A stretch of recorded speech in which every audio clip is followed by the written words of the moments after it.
There is a moment near the end of the 6th episode of Rick and Morty where two people stand in a suburban backyard at night, quietly digging a grave for themselves. Rick and Morty have just ruined their own world, and rather than fix it, they have slipped sideways into a nearly identical one where a version of them happened to die minutes earlier. And now they are burying those bodies, their own faces in the dirt, and then walking inside to eat dinner with a family that is not quite theirs. The series plays it as a shrug. That is the trick. For years, people called this cartoon random, a fire hose of burps and portals and throwaway gags, and it spent that whole time hiding the fact that almost nothing in it was random at all. Tonight, here on Papertown, we are going slowly through the theories, the planted details, and the quiet setups that prove it.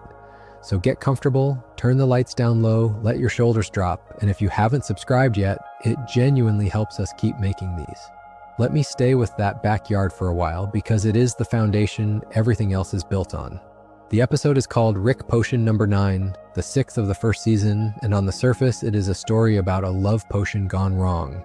Morty wants a girl at school to like him, Rick whips up a serum, and because Rick is careless with the ingredients, the effect spreads through the town and then the planet, mutating every human who is not a blood relative of Morty into a writhing pile of limbs that fans came to call Cronenbergs, after the director who made a career out of bodies turning into the wrong shapes. Rick tries to fix it and makes it worse, and then he does the thing that reframes the entire series. He gives up on that world.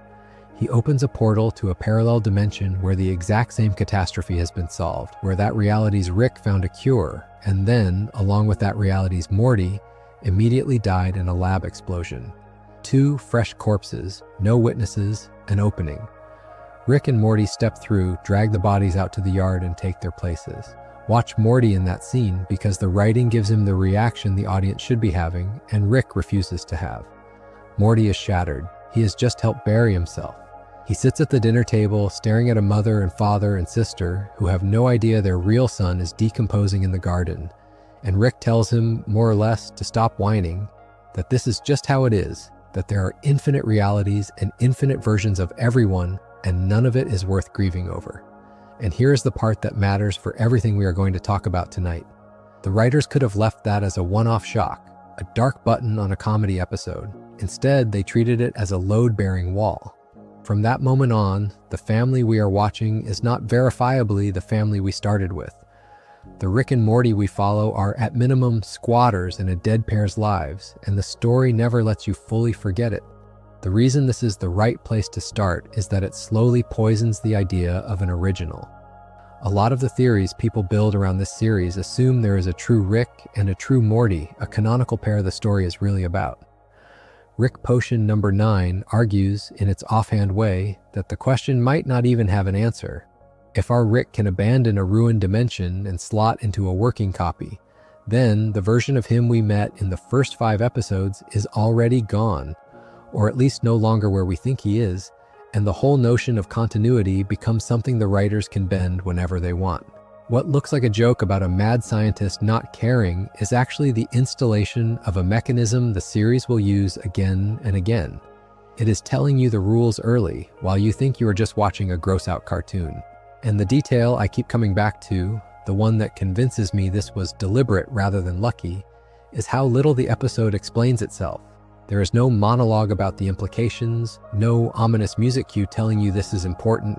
The bodies go in the ground. The theme music that usually plays over the credits is replaced by an unsettling silence. The camera lingers on Morty's face, and that is it. A confident piece of television planting a seed and trusting you to feel the weight of it later. Everything else we are going to cover, the portal resets, the grief, the cage around the multiverse, the versions of Diane, all of it grows out of the soil in that backyard.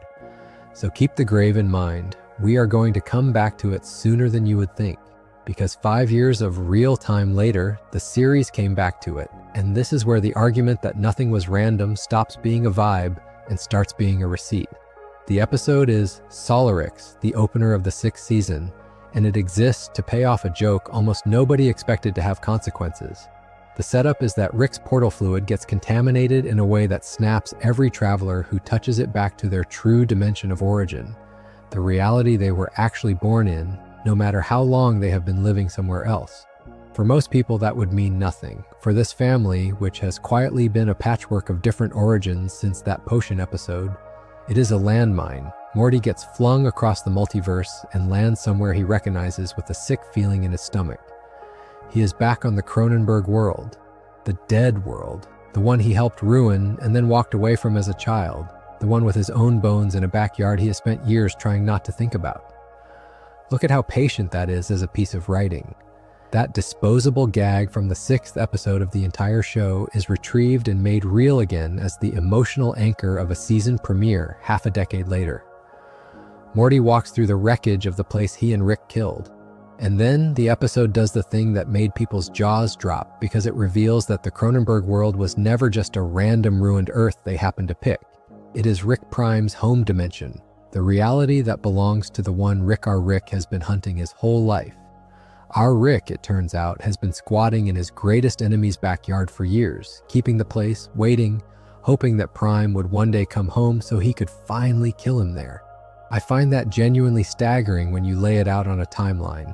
A love potion comedy near the start of the run deliberately chose the specific ruined world the story would need for a revenge plot it would not fully explain for another 6 years. Either the writers had an astonishing amount of it mapped from early on, or they are extraordinarily good at reaching back into their own garbage and finding treasure in it, and honestly, watching the way the pieces click, I lean toward the first.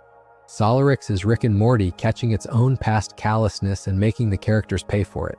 That shrug Rick gave Morty at the dinner table, that speech about infinite realities meaning nothing is worth grieving, comes due here. The dimension hopping was never free. The bill just took 5 years to arrive.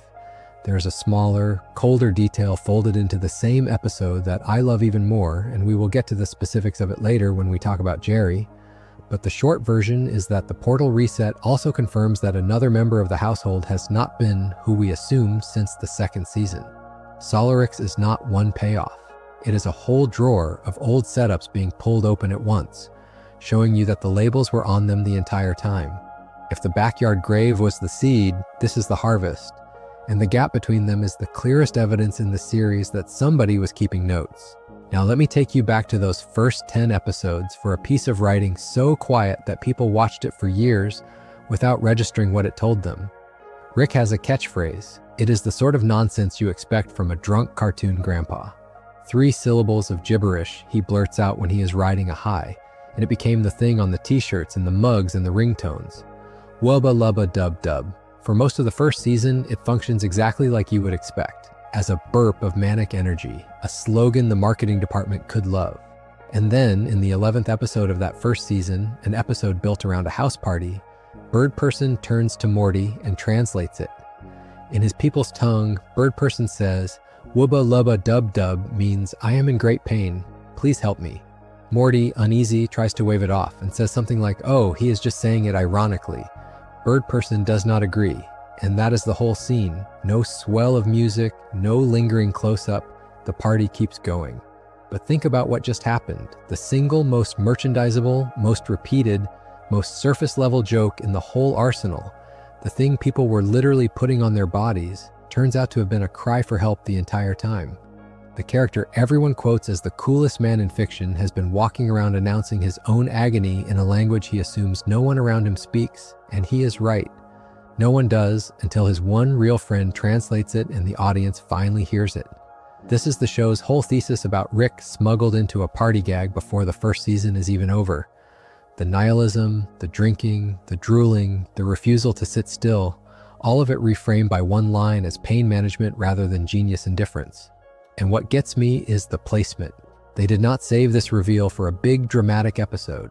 They tucked it into the background of a party, trusting that the people who needed to hear it would, and the people who wanted a catchphrase could keep their catchphrase. Both audiences got served by the same 3 words. That is not the behavior of a series throwing things at a wall. I should be honest about a wrinkle here because Rick and Morty is fond of playing with its own lore. In a later season, Rick, in his cagey way, partly waves the translation off, suggesting that maybe that is just how Birdperson chose to interpret it rather than some fixed cosmic meaning. You can read that as a retcon, or you can read it as exactly the kind of deflection the pain thesis predicts. A man who had his mask slip once and would rather muddy the record than let it stay clear. Either way, the first season meaning is the one that stuck, the one fans point to, and the reason it stuck is that it fits everything the series goes on to reveal about him. A throwaway catchphrase turned out to be a diagnosis. The party just did not stop long enough for anyone to notice at the time. Here is a colder one, and it is a piece of world building that quietly reframes the entire relationship this cartoon is named after. In the 10th episode of that same first season, the one that first takes us to the Citadel of Ricks, we learn the rule that explains why a Rick keeps a Morty around at all. It is not sentiment. A Morty's brainwaves, we are told, are a kind of anti-genius static. When a Morty is near a Rick, the grandson's ordinary, unremarkable neural signal spreads out and camouflages the grandfather's, so that anyone scanning for the unmistakable spike of a Rick-level intellect finds it smeared into noise. Every Rick keeps a Morty because a Morty is, functionally, a cloaking device. A Morty makes a Rick invisible. Let that settle for a second, because it takes the sweetest sounding premise in the series and puts a knife under it. The title is Rick and Morty. The marketing sells it as a grandfather and grandson going on adventures. And then, 10 episodes in, we are calmly informed that within this universe, the standard reason a Rick tolerates a Morty is tactical. That the boy is worn like a piece of equipment, a way of hiding in plain sight from the very citadel of other Ricks who might come looking. It seeds a question the writers then refuse to fully answer for years. Is our Morty a companion, or is he a tool? Does Rick keep him close because he loves him, or because the kid's dumb brainwaves keep the scanners quiet? The reason I trust this was planted on purpose is what happens with it afterward. Nobody drops the idea. It keeps pressing on the bruise.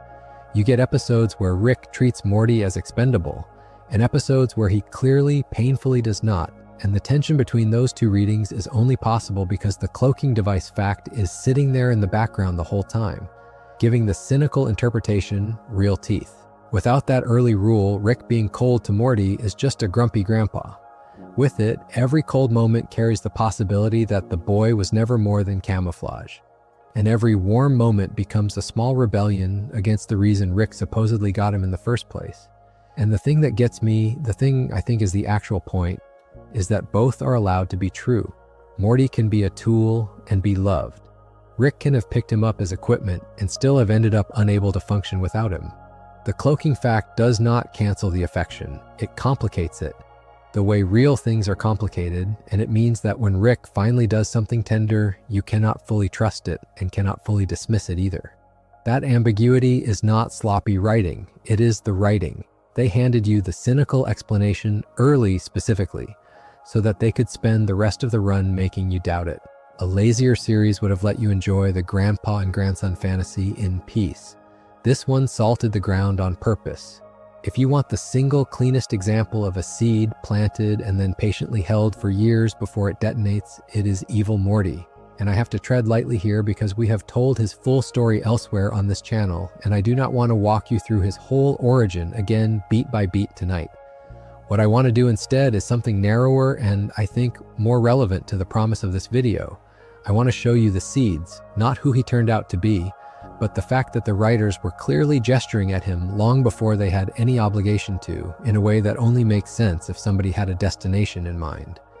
He arrives in that same 10th episode, the Citadel one, and even there the script plants a flag most people missed on a first watch. Rick, in the middle of the adventure, warns Morty about the danger of a Morty who gets too clever, a cocky Morty, and says, in his blunt way, that a cocky Morty can lead to some big problems, that it can be a real bad thing for everybody. And then, when Morty presses, Rick shuts it down with, "I'll explain when you're older." That line does two jobs at once. Inside the scene, it is a grandfather brushing off a kid. Structurally, it is the writers telling the audience out loud that there is a piece of this world they are not ready to hand you yet. That the idea of a Morty slipping the leash is a loaded gun they are placing on the mantle very early. And they were right that it would be a real bad thing for everybody. It just took until the 5th season to prove it.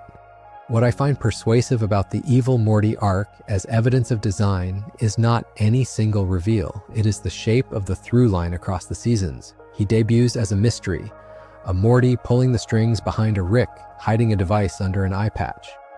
He resurfaces in the 3rd season and, without much fuss about the mechanics, wins an election and becomes the sitting president of the Citadel of Ricks, the very institution built to keep Ricks on top. And then, in the 5th season finale, he does the thing the whole arc was pointed at, which we will come to properly in a moment when we talk about the cage around the multiverse. 3 appearances spread across years, each one moving him from footnote to power to freedom, and each one written so that it works whether or not you remember the last. That is a plan. You do not accidentally build a staircase. Now, because honesty is the whole point of a video like this, I have to tell you about the theory that grew up around him and turned out to be wrong, because it is instructive. For a long stretch, a very popular fan reading held that our Morty, the one we follow, was secretly evil Morty, or that evil Morty was our Morty from later in the timeline who had gone back, that the series was one long loop and the sweet kid we were watching would eventually become the villain. It is a beautiful theory. It has the elegance people crave. And the 5th season finale, when it finally showed evil Morty's origin, cut against it. What it revealed was a different and sadder thing, a Morty who had been ground down by a particularly cruel Rick, and who engineered his own escape, and nothing in that origin supports the idea that he is our Morty. So I'm not going to sell you the loop theory as truth, because it is not. But I want you to notice why it was so appealing and why it could be sustained for years. It was appealing because the series had trained its audience correctly to assume that nothing was random, that any Morty on screen might be the important one, that identities here are slippery and earned rather than given. The theory was wrong about the specifics and completely right about the spirit. Fans reverse engineered the show's own philosophy and then over-applied it. There is a producer line I keep near me for exactly this situation because it keeps a video like this honest. Mike McMahon, who has worked deep inside this franchise, once joked that the fastest way to make sure a Rick and Morty fan theory is wrong is to tell him about it, meaning that the moment a theory gets popular enough to reach the writers, they have every incentive to swerve away from it. That is a healthy thing to hold in your head tonight. This series rewards the assumption that things are planned, and it also delights in outrunning the specific plans its audience guesses. Evil Morty is the proof of both at once. The broad shape of him, the slow climb from mystery to power to escape, was clearly built in advance. The exact identity fans tried to pin on him was a guess the writers were happy to leave in the dust. Both of those facts are the series telling you it is paying more attention than you are. And the small detail I want to leave you with, the one that convinces me the eye patch was never just a costume choice, is what is under it. It is not a wound. It is a device. A piece of hardware he built to take control of his own Rick, and then, when he was done with that Rick, to discard him. A Morty who weaponized the exact relationship we spent the last few minutes talking about, the cloaking device Bond, and inverted it so that instead of a Rick using a Morty for cover, a Morty used a Rick as a tool and threw him away. The rule about how Ricks use Mortys was set up early, and then its most dangerous character in the series was built out of a Morty who read the same rulebook and decided to play the other side. Nothing random about that. It rhymes. That 5th season finale I keep gesturing at is called Rick Mirai Jack, and it is where the series pulls back the curtain on the single largest piece of machinery in its universe, the thing that makes everything before it feel, in retrospect, like it was operating inside a designed enclosure the whole time. It is called the central finite curve. We have gone deep on the mechanics of it in another video, so I will keep the explanation clean and only as long as tonight needs it. The premise the series had been running on for years was infinity, infinite universes, infinite Ricks, infinite Mortys, a multiverse so total that nothing you did could matter because somewhere it went every other way. The central finite curve is the reveal that this infinity was rigged. Here's the idea. Long ago, a group of the founding Ricks did not want to live in a true infinity because in a true infinity, most universes contain a Rick who is not special, a Rick who is ordinary or absent or outsmarted. So they built a wall, not a physical wall, a kind of filter around reality itself, that isolates only the infinite subset of universes in which Rick is the smartest being that exists. Inside the curve, every universe is a universe where Rick wins. Outside, it is a larger infinity where Ricks are nothing. The Citadel, the Portal Network, the whole civilization of Ricks we had been shown, all of it existed inside this curated bubble, a bubble built by Ricks for Ricks to guarantee that a Rick would always be the cleverest thing in any room he walked into. Think about what that reveal does to everything you watched before it. Every adventure, every clever escape, every moment where Rick was the smartest man in the universe was happening inside a system specifically engineered so that he could never be anything else. His genius, the thing the series sold as raw and singular, was partly a rigged game. He was a big fish in a pond that had been drained of every bigger fish on purpose. And the cruelty of it, the part I think the writers were driving at, is that this was supposed to be freedom, and it was actually the tightest cage in the run. A Rick could go anywhere in infinite realities, and he would still, always, only ever meet variations of himself.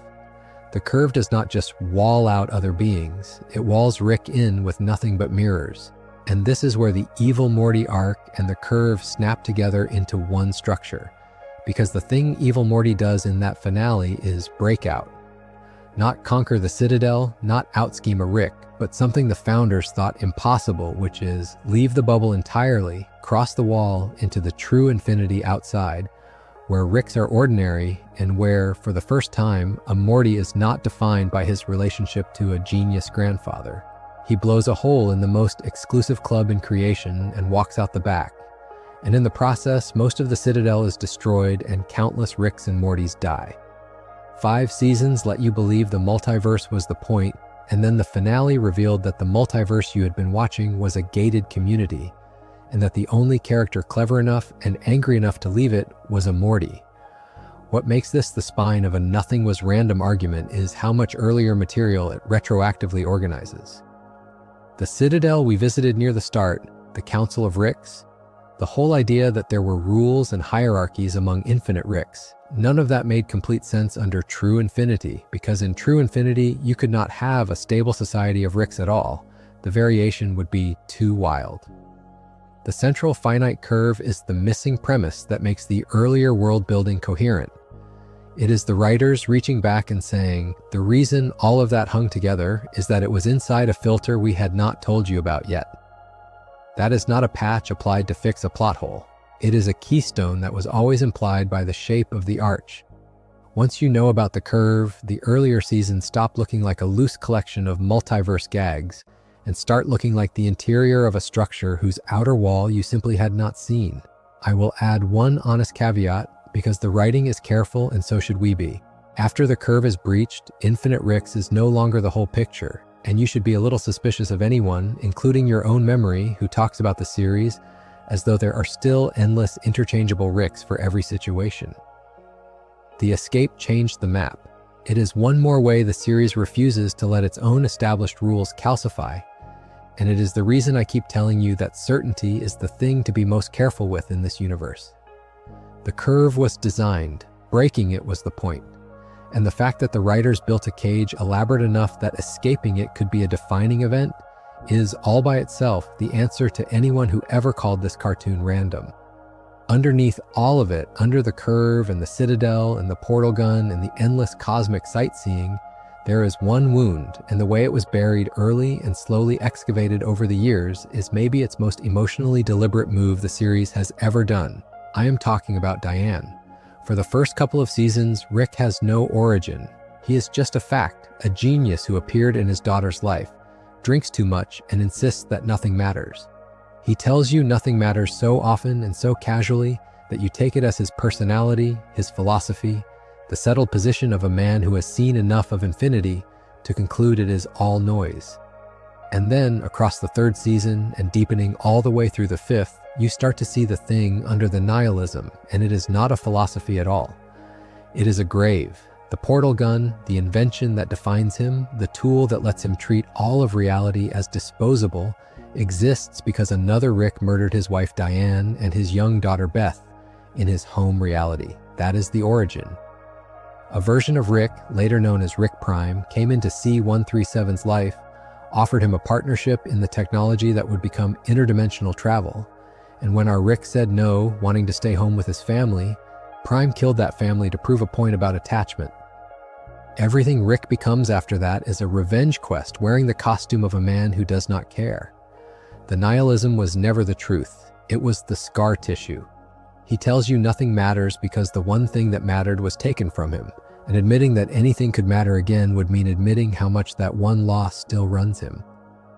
I want to be careful about the mechanics here because this is exactly the kind of place where the series and its rules matter and where a confident wrong statement would betray everything we are doing. It is tempting, watching a series with infinite realities, to think Rick has an obvious out. Just go to a universe where Diane never died. Just find a reality where she is alive and step into it the way he stepped into a new dimension near the start. That door is closed, hard, and it is important that you know it is closed. Rick Prime did not simply kill one Diane. Using a weapon the show calls the Omega device, he deleted Diane from every reality simultaneously. Not one version, all of them. Across the entire infinity, there is no universe with a living Diane in it because Prime made sure of that specifically so that Rick could never do the one thing his whole toolkit would otherwise allow. It is the cruelest possible move in a multiverse story, and it is the reason Rick's grief cannot be shopped away. He has infinite doors, and every single one of them opens onto the same absence. So what does a man do with a loss he cannot travel out of? He builds copies. And here we get two things that are easy to confuse and that I want to keep carefully separate because conflating them is exactly the trap. In his old garage back in his true home dimension, Rick built an artificial intelligence of Diane, a program, a voice, something to talk to that carries her patterns. And later, in the 8th season, the show gives us a Diane who lives inside memory, a reconstruction, and ultimately lets a version of her exist in a secluded pocket of reality alongside a version of Rick built to match. Neither of these is Diane resurrected. Neither of these is a living wife found in some lucky corner of infinity, because we just established that no such corner exists. They are grief technologies. They are the machines a heartbroken genius builds to sit beside the shape of the person he lost. And the series is unusually clear-eyed that they are simulacra, not solutions. The saddest and most honest thing about them is that Rick, who can bend physics, cannot build the one thing he actually wants, and he knows it, and he keeps building anyway. The revenge at least does resolve, and the way it resolves is its own quiet argument about the whole series. In the 7th season, in an episode built for exactly this, Rick finally catches and kills Rick Prime, and he does it with the last assist coming from Evil Morty, which ties two of the longest threads into a single knot. Prime's backups are destroyed. The man who invented the portal gun's origin and erased Diane from existence is beaten to death by the man he made.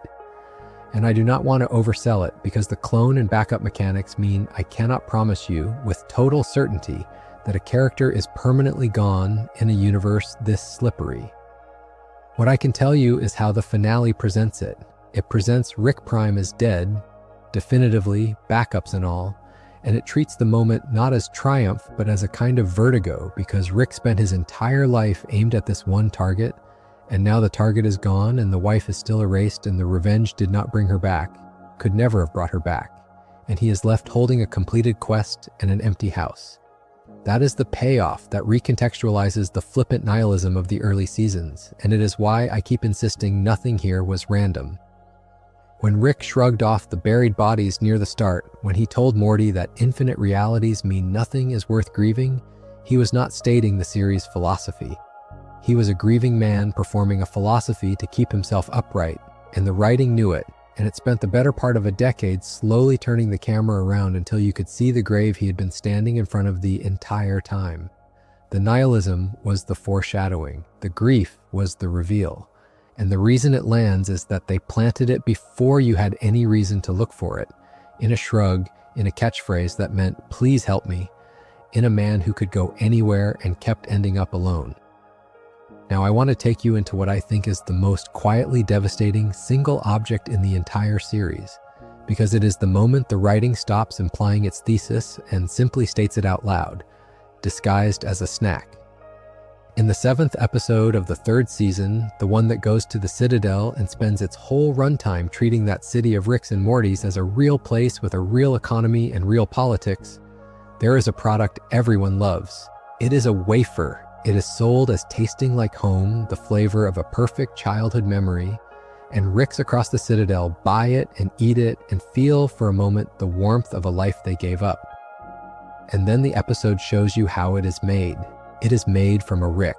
There is a single captive Rick called Simple Rick strapped into a machine, forced to relive one specific memory on a loop, the memory of his daughter Beth's first birthday, the moment he held her as a baby and felt complete. And the machine harvests the joy that memory produces, liquefies it, and packages it into the wafer. Simple Rick is the Rick who chose family over science, the one who stayed, the one who did not build a portal gun and abandon everything, and the Citadel has caught that Rick and turned his one pure happy moment into a consumer product for all the Ricks who did leave.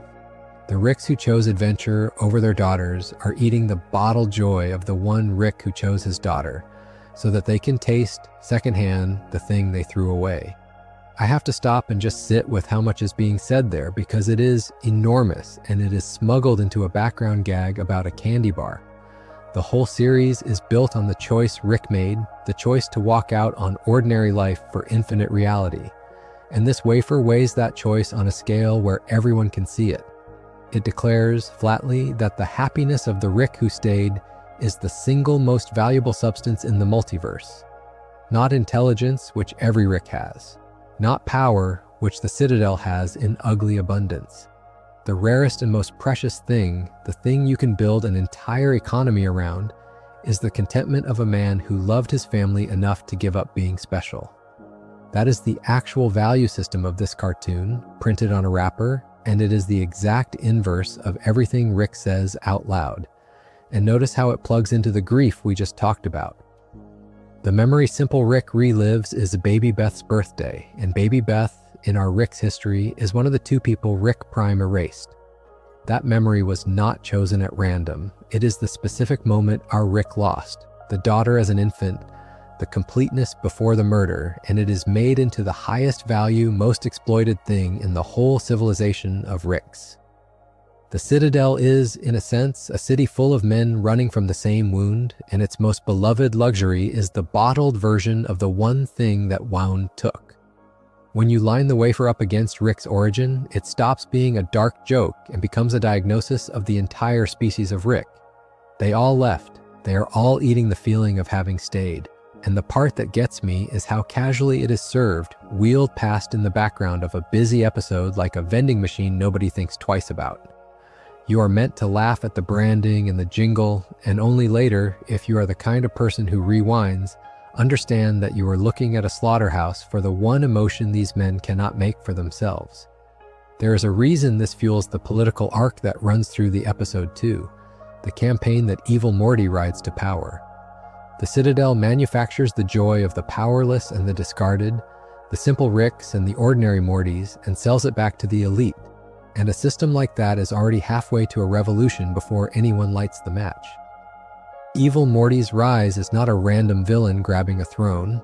It is the predictable result of a society that has industrialized the exploitation of its own gentlest members. And the wafer is the clearest single image of that exploitation the series ever gives you. The seed and the payoff are in the same episode this time, which is its own kind of confidence. The writers trusting you to connect the candy to the coup without a single line of dialogue spelling it out. What stays with me about Simple Rick, more than the horror of the machine, is the quiet in his face during the memory. He is not screaming. He is happy, over and over, forever, holding a baby who in reality is long gone, and that happiness is precisely what is being stolen. Somebody found a way to make contentment itself the tragedy, to make you grieve a smiling man. And they did it in an episode most people remember for its world building and its jokes. That is the pattern by now. The deepest thing in any given hour of Rick and Morty is usually the thing sitting in the background, wrapped like a snack, waiting for you to read the label. Some of the best proof that nothing was random is not thematic at all. It is mechanical. The simple fact that the writers will take a throwaway prop from years earlier and build an entire episode out of it as though they had been planning to the whole time. The clearest case is a game called Roy. In the second episode of the second season, Rick and Morty visit an arcade, a cosmic entertainment complex, and among the machines there is one called Roy, a full immersion game where you live an entire human life from birth. Morty puts on the headset and in the space of a couple of minutes of screen time lives out the whole existence of a man named Roy, childhood, a job selling carpet, a bout with cancer, marriage, a son, old age, death. And then he takes the headset off and Rick critiques his performance like a golf coach. It is a great gag. You get the sense of a machine that holds a complete life inside it. And then the story moves on, and you assume that is the last you will ever see of Roy. It is not.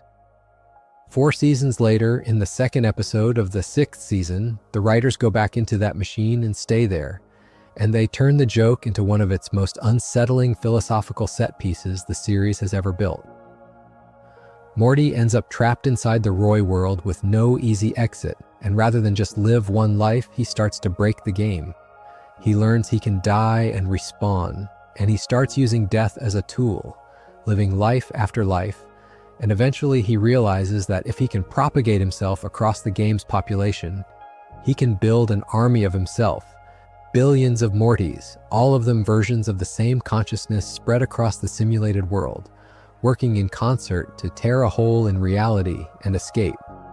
A background arcade cabinet became a meditation on identity, mortality, and what a mind does when you give it infinite retries and no way out.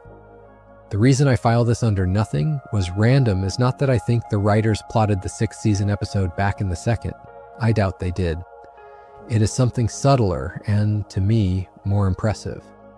It is that the early gags were built to be load-bearing. Roy in the 2nd season is not a random joke. It is a fully realized concept, a device that holds a whole human life. And because the concept was solid the first time, the writers could come back years later and simply stand on it. A lesser show throws away 100 one-off jokes that could never support a return trip. This one has a habit of making its throwaways structurally sound so that when it wants to reach back, the old material holds its weight. That is a kind of discipline. It means even the smallest inventions are treated as real, as things with rules, so that any of them can be promoted to the center of the story later without contradicting themselves. And the content of the 6th season Roy episode is itself a comment on the whole run, which is why it does not feel like a random detour. The entire premise runs on the idea that a life is cheap because there are infinite versions of it, that you can die in one dimension and go on in another, that a specific person is replaceable. Roy. A life well lived takes that premise and forces Morty to live inside it at scale. When you can respawn endlessly, what is a single death worth? When you can copy yourself into billions, what is a single self worth? Morty answers by treating the lives as disposable, by dying and multiplying without much apparent grief, and the horror the episode hands you is how easily he does it, how naturally the logic turns a sweet kid into someone who spends billions of versions of himself, like small change. He learned it from Rick. He learned it from the backyard near the start. The arcade game just gave him a sandbox big enough to practice. I think that is the real payoff, bigger than the callback itself. A machine that holds a life was planted early, and then that machine was used to show you what the central philosophy does to a person when you let them run it without limits. The joke in the 2nd season was, look, a whole life in a box. The episode in the 6th season was, and what happens to the boy is this. When he learns to treat lives like something you can lose and reload, same object, 4 years apart, and the second use turns the first one inside out. That is not a series reaching for a random old prop. That is a series that knew its own toys were dangerous and waited for the right moment to prove it. If you want the longest gap between a seed and its payoff in the whole series, you have to go all the way back to the 2nd episode ever made and then jump most of the show's lifespan forward, and the two ends of that thread are a family dog. In the 2nd episode of the 1st season, called Lawnmower Dog, Rick builds a device to make the family pet smarter, because Jerry is annoyed that the dog is not house-trained. The dog, named Snuffles, gets the helmet, and the intelligence boost does not stop where Rick intended. Snuffles becomes self-aware, then brilliant, then furious, and he builds himself an armored suit and leads a brief uprising, taking the family hostage, while he decides what to do about the humans who kept him as a pet and neutered him and named him something as undignified as Snuffles. He renames himself Snowball because, as he puts it, if he is going to have a name, it should be one he would choose. And then, at the end, having made his point and grown beyond any need for revenge, he chooses not to conquer. He opens a portal and leaves, taking the other newly intelligent dogs with him to build a world of their own. Somewhere humans are not the ones holding the leash. I want to correct a thing people misremember, because it matters for how deliberate the payoff feels. The dogs did not take over Earth. That is the easy misreading, the assumption that an uprising must end in conquest. What actually happens is gentler and stranger. They leave, they choose to go somewhere else and build their own society rather than rule ours, and the episode lets them go with a kind of dignity. That choice, to leave rather than dominate, is the seed. It sat there for well over a decade of real time, a sweet, weird ending to an early episode, the sort of thing you would never expect the show to return to. And then, in the 9th season, in an episode airing in the summer of 2026, we finally find out what the dogs built. Morty visits their world, the society those dogs left to create all those years ago, and the payoff is exactly the kind of dark mirror this series loves. The dogs did not build a utopia of equality. They built a civilization that does to humanoids what humans did to dogs. They keep humanoid pets. They selectively breed them, shape them, dote on them, and keep them as the lesser companion species, the loyal thing that lives in the house and is not quite a person. The oppressed did not abolish the system. They inherited it and swapped the collars around. Think about the patience that requires and the confidence. A liberation story was planted in the 2nd episode, one that ended on a hopeful note, dogs walking free toward a world of their own. And then the writers waited almost the entire run to come back and quietly ask, well, what would freed pets actually do with power? And the answer is not cynical exactly, it is observational. It says that a mistreated group handed its own world will very often build the same hierarchy it escaped, just with itself on top, because the model of how a society works is the only model it was ever shown. The dogs learned civilization from humans, and the only kind of civilization they were taught was one with a favored species and a servant one. So that is what they made. The tragedy is baked into the sweetness of the original ending. When Snowball chose to leave and build something new, he took the whole framework of domination with him without realizing it. The reason this belongs in a video like tonight's is the sheer distance between the two halves. This is not a callback a couple of seasons later.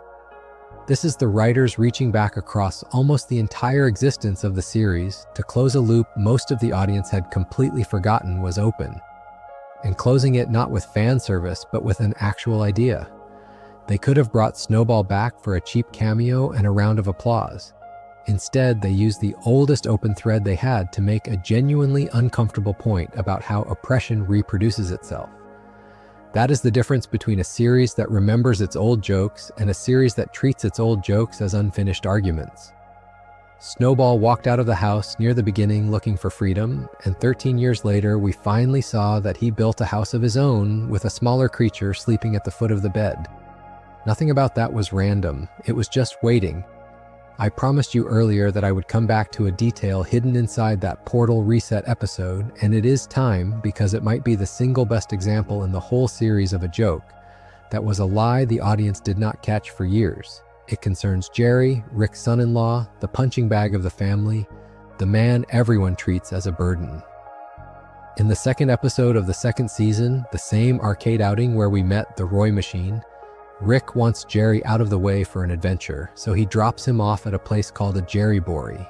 It is exactly what it sounds like, a daycare for Jerrys, a facility where Ricks from across the multiverse park their useless sons-in-law while they go do something important.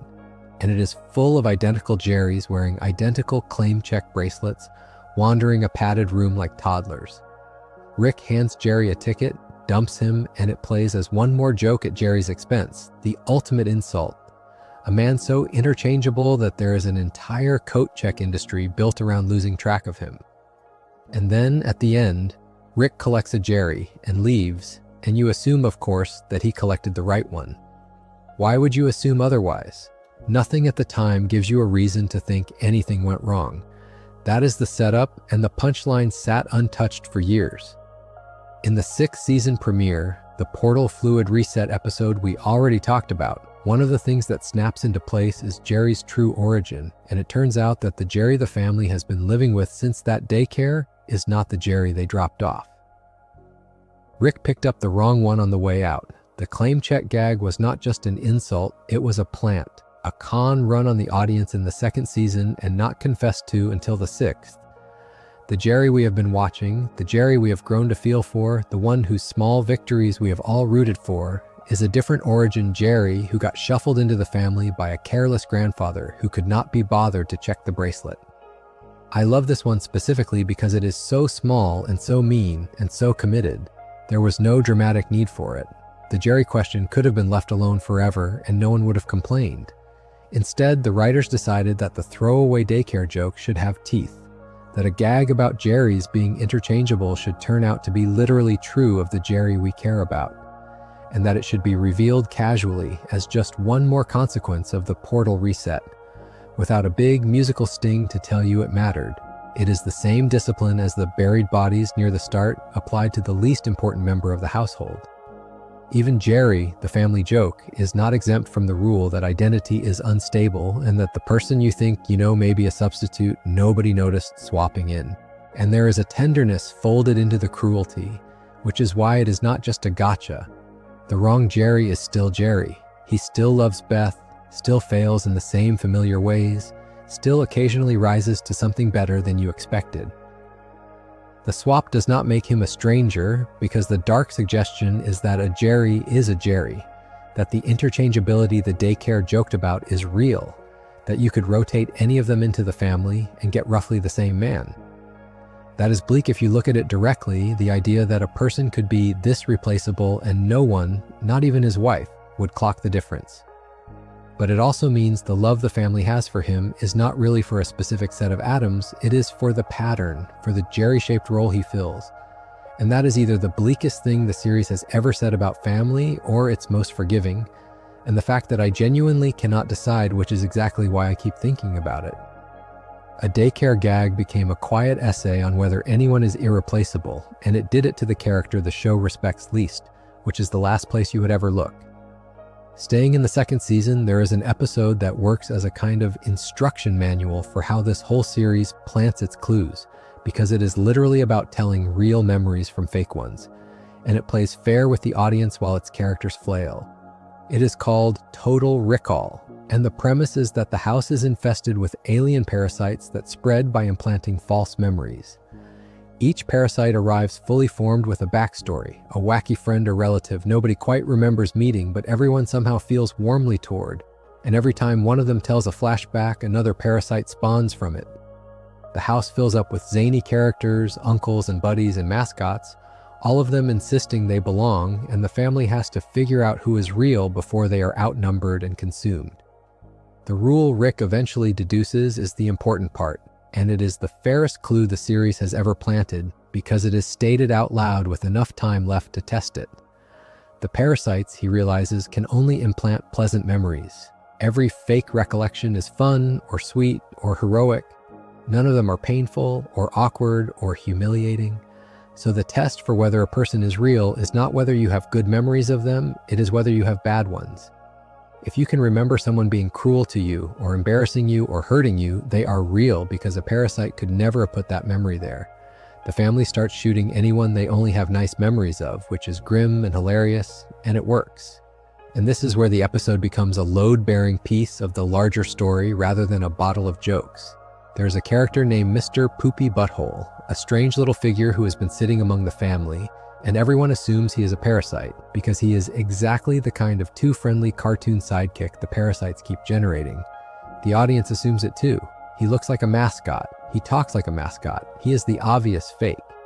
And then, near the end, Beth realizes she has a real, unrosy memory of him, and it turns out he is not a parasite at all. He is a genuine old friend of the family, and to prove the writing is not cheating, he gets shot because the family assumed wrong, and he bleeds, and he is hurt, and he is horrified. Real pain. The one thing a parasite could never manufacture. That reveal is the series demonstrating its own method in miniature. It set a rule, it showed you the rule, it gave you time to apply the rule, and then it hid the answer in plain sight by making the real character look exactly like the fakes. Mr. Poopy Butthole passes the parasite test not because he seems trustworthy, but because he can be wounded. And the family's mistake, shooting a real friend they had grown suspicious of, is the emotional cost of living in a world where you have trained yourself to distrust anything that feels good. That is a properly dark idea sitting under a very silly episode, the notion that in a house full of comforting lies, the only reliable proof that someone loves you is that they have also, at some point, made you bleed a little. Mr. Poopy Butthole survives, and afterward he becomes one of the strangest ongoing jokes in the run, because from the second season's finale onward, he starts showing up in the post-credits scenes, breaking the fourth wall, addressing the camera directly, recapping where the story has been, and musing about where it is going, often having clearly aged or fallen on hard times between appearances. He becomes a kind of host, a friendly narrator who lives at the edge of the series and watches it the way we do. There is a lovely fan reading that he is watching it through the same interdimensional cable the family once used to spy on infinite channels of other realities, that he is, in effect, a viewer inside the fiction. That has never been nailed down as fact, so I will leave it as the charming theory it is. But the fact that the one character who passed the reality test, the one proven real by his capacity to be hurt, is also the one who steps outside the story to talk to us, feels like more than an accident. Its most real character became the window, and it happened on purpose.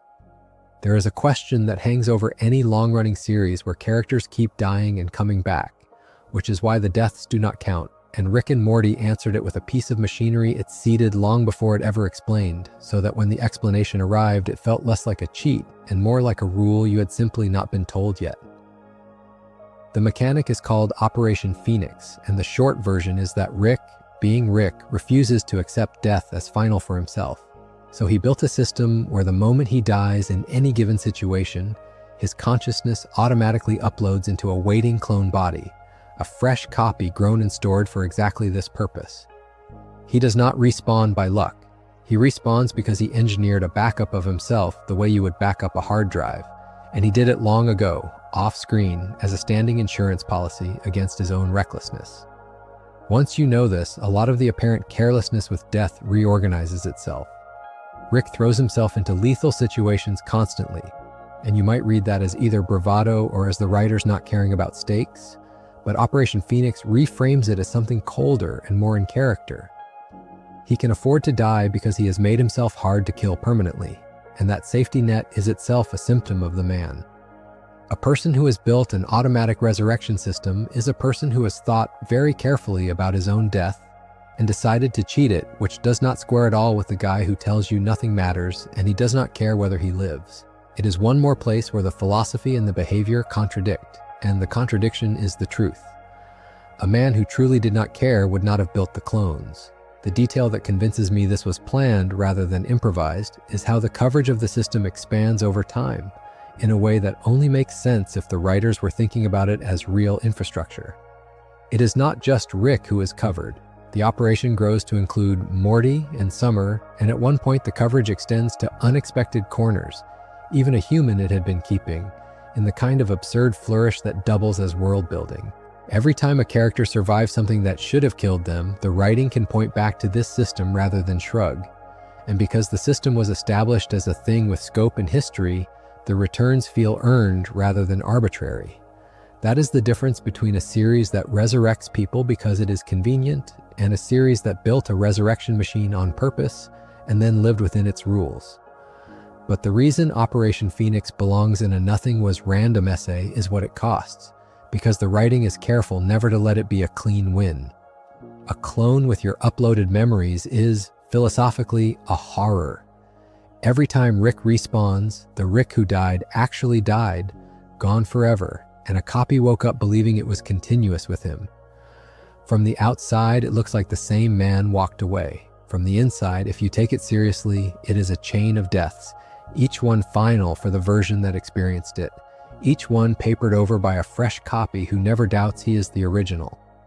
The whole reality is built on that exact anxiety, the buried doubles near the start, the interchangeable Jerrys, the billions of Mortys in the Roy game, and Operation Phoenix is the same knife pointed at Rick himself. He solved death by turning himself into precisely the kind of replaceable copy he taught Morty to shrug at. So the mechanic that looks like a convenience, a way to keep the star alive, is actually the central dread applied to the central character. Rick did not escape the logic of the multiverse. He industrialized it on his own body. And every casual death he walks away from is a reminder, if you are paying attention, that the man standing in front of you might be the 40th draft of himself, each previous draft dead in a drawer somewhere, and that he built it that way, and that he would rather be an endless line of confident copies than admit that the first one was afraid to die. Nothing random about the respawns. They are the truest thing about him, disguised as the least. If Operation Phoenix is the coldest long game, the story of Birdperson is the warmest and the saddest. And it is, arm for arm, the longest single character arc the series has ever run. He shows up in the first season finale, the same house party episode where Wubba Lubba Dub Dub gets translated, and at first he seems like a stoic birdman in a poncho who speaks in solemn proverbs and happens to be Rick's oldest friend. He is a walking joke about the wise warrior archetype. And then the writers spend the better part of a decade refusing to let him stay a joke. His whole history is the history of Rick's capacity for love and Rick's talent for ruining it. Birdperson is the one being in the multiverse Rick treats as an equal, the friend from his revolutionary days, back when Rick fought the Galactic Federation instead of drinking through the apocalypse. In the second season finale, Birdperson marries Tammy, a human who turns out to be a deep-cover Federation agent, and at the wedding she reveals herself and kills him, gunning him down in front of everyone. And the betrayal detonates Rick's life so completely that he turns himself into the Federation partly because he no longer sees a reason to run. That is already a heavier fate than a proverb-spouting side character has any right to. But the writers were not done. Birdperson comes back, and the way he comes back is the tragedy sharpening. The Federation, or its remnants, rebuild him as a cyborg, a reanimated weapon called Phoenix Person, his mind buried under enemy programming, his body turned against the people he loved. A wise friend reduced to a haunted machine, and across the later seasons, something painful and patient is done with him, a fight to get him back, most memorably in an episode where Rick literally travels through the corridors of Birdperson's own memories, to reach the person still trapped inside the cyborg, and what Rick finds in those memories is not just his friend, but the record of his own failures as seen from the outside. All the ways he let people down, preserved in someone else's head. There is even a daughter in the mix, a child of Birdperson and Tammy, which extends the wreckage of that wedding into a whole second generation. I keep calling it the longest arc because the arithmetic backs it up. A character introduced as a one-line gag in the first season is still being paid off many seasons later, carried from joke to husband to murder, victim to cyborg weapon, to a mind slowly, incompletely restored toward himself. No one watching that first party would have guessed they were meeting the emotional through line of the entire series.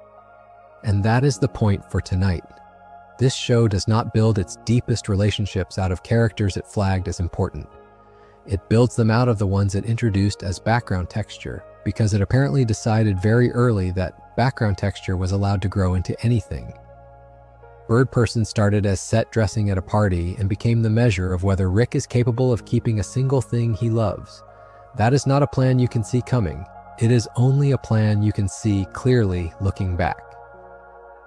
Now I want to talk about the episode that everyone remembers for the wrong reason, because it is the clearest case of the writing, hiding its actual subject behind a gag so loud that most people never look past it. It is the third episode of the third season, and it is famous. Rick turns himself into a pickle. He becomes Pickle Rick, a talking cucumber with no arms and no legs, and the plot that follows is a demented action movie where the pickle builds himself a body out of dead vermin and fights his way through a compound. And it is the moment the show became a merchandising phenomenon, the line that got quoted to death. I'm Pickle Rick, and almost nobody talks about why he did it. Because the pickle is a lie. The reason Rick turned himself into a pickle is revealed at the end, when the family, along with Pickle Rick, ends up in the office of a therapist named Dr. Wong, and the whole loud, absurd adventure is exposed as an elaborate act of avoidance. Beth had a family therapy appointment scheduled. Rick did not want to go. So rather than say no, rather than have a normal conversation about not wanting to sit in a room and talk about his feelings, he transformed himself into a vegetable, specifically so that he would have a medical-sounding excuse to skip it. The entire action spectacle, the rat suit, the violence, the escape, all of it was a man going to insane lengths to avoid 1 hour on a couch. The bigger the stunt, the writing is telling you, the more he is running from. And then Dr. Wong does the thing the episode is actually about, and it is one of the sharpest speeches in the run. She sees straight through him. She points out that he is a man capable of turning himself into a pickle, the master of his own universe. And yet there he is, having spent his genius dripping with rat blood, his enormous mind literally vegetating by his own hand, all to avoid the simple discomfort of being honest with the people who love him. She tells him, in effect, that he treats the maintenance of relationships and the ordinary work of being a person as beneath him, boring, something for lesser minds, and that this is not because those things are actually beneath him, but because they are hard in a way his intelligence cannot shortcut. You can invent interdimensional travel, she is saying, and still be a coward about a Tuesday afternoon. It lands so hard because it is the first time a character has diagnosed Rick to his face with no gadget and no cosmic stakes. Just a professional looking at a sad man and naming what she sees. What makes this a nothing was random beat rather than a one-off is that the therapy through line does not end there. Dr. Wong and her diagnosis get planted, and then the writing keeps returning to the wound she identified across later seasons, in episodes about Rick's self-sabotage and his inability to let himself be helped, and his pattern of blowing up any relationship before it can blow up on him. Pickle Rick is where the disease gets named and the years afterward show you the symptoms and, occasionally, the faint possibility of treatment. The famous gag is a delivery system for a thesis about a man who would rather perform impossible feats than do the one possible thing that might actually make him feel better. The pickle was never the point. The pickle was the point being made about how far he would go to avoid the point. I think the reason this episode became a punchline in the culture, the reason it got flattened into a meme, is itself a demonstration of what the episode is about. Everyone latched onto the loud, fun surface layer, the pickle, and skated right past the quiet, uncomfortable center, the therapy, which is exactly what Rick himself does with his own life. The audience did to the episode what Rick does to his feelings, and I do not think the writers minded, because they got to have it both ways, the merchandise and the meaning, the same trick as the pain catchphrase from the first season. They will always sell you the pickle. Whether you notice the man hiding inside it is up to you. There is one more episode people are quick to write off as filler that is doing more than it admits, and it sits a season earlier. In the second season, there is an episode called Get Swifty, and its central threat is a set of enormous floating heads that appear in the sky over Earth and demand that the planet produce music for them, judging humanity's worth through what is essentially a cosmic talent show. These heads are called the Cromulons, and if you show up on their broadcast and your song is good enough, your planet survives, and if it is not, they destroy you. On the surface, it is one of the goofiest premises the series ever ran, Rick and Morty writing a hit single to save the world, a title that is itself a nonsense dance craze joke. But watch what the episode is actually satirizing, because it is not random. A civilization whose survival depends on performing well on a broadcast, on going viral, on impressing giant faces in the sky who will reward you with existence if you entertain them and annihilate you if you bore them, is a fairly savage cartoon of two things at once. It is a satire of religion, of a species groveling to enormous beings in the heavens who demand worship in the form of song and mete out apocalypse based on whether they are pleased. And it is a satire of the attention economy of a world where being watched is survival, where the algorithm in the sky decides who lives and who is forgotten based on whether your content performed. A critique of fame and faith got dressed up as a dumb song contest, and most viewers took the dumb song contest at face value, which, again, is the pattern. And because nothing here is disposable, the Cromulons come back. What looked like a one-off alien invasion turns out to be a recurring feature of the universe, which retroactively makes that first appearance part of a running thread rather than a random thread of the week. A satire of religion and virality was planted inside the silliest hour available, given a nonsense catchphrase to hide behind, and then kept alive in the background so that the joke had somewhere to go. It is the same move as the pickle and the wafer and the catchphrase, the loudest, dumbest surface you can build, with the sharpest idea you have sitting perfectly still underneath it, waiting to be seen by whoever bothers to look down.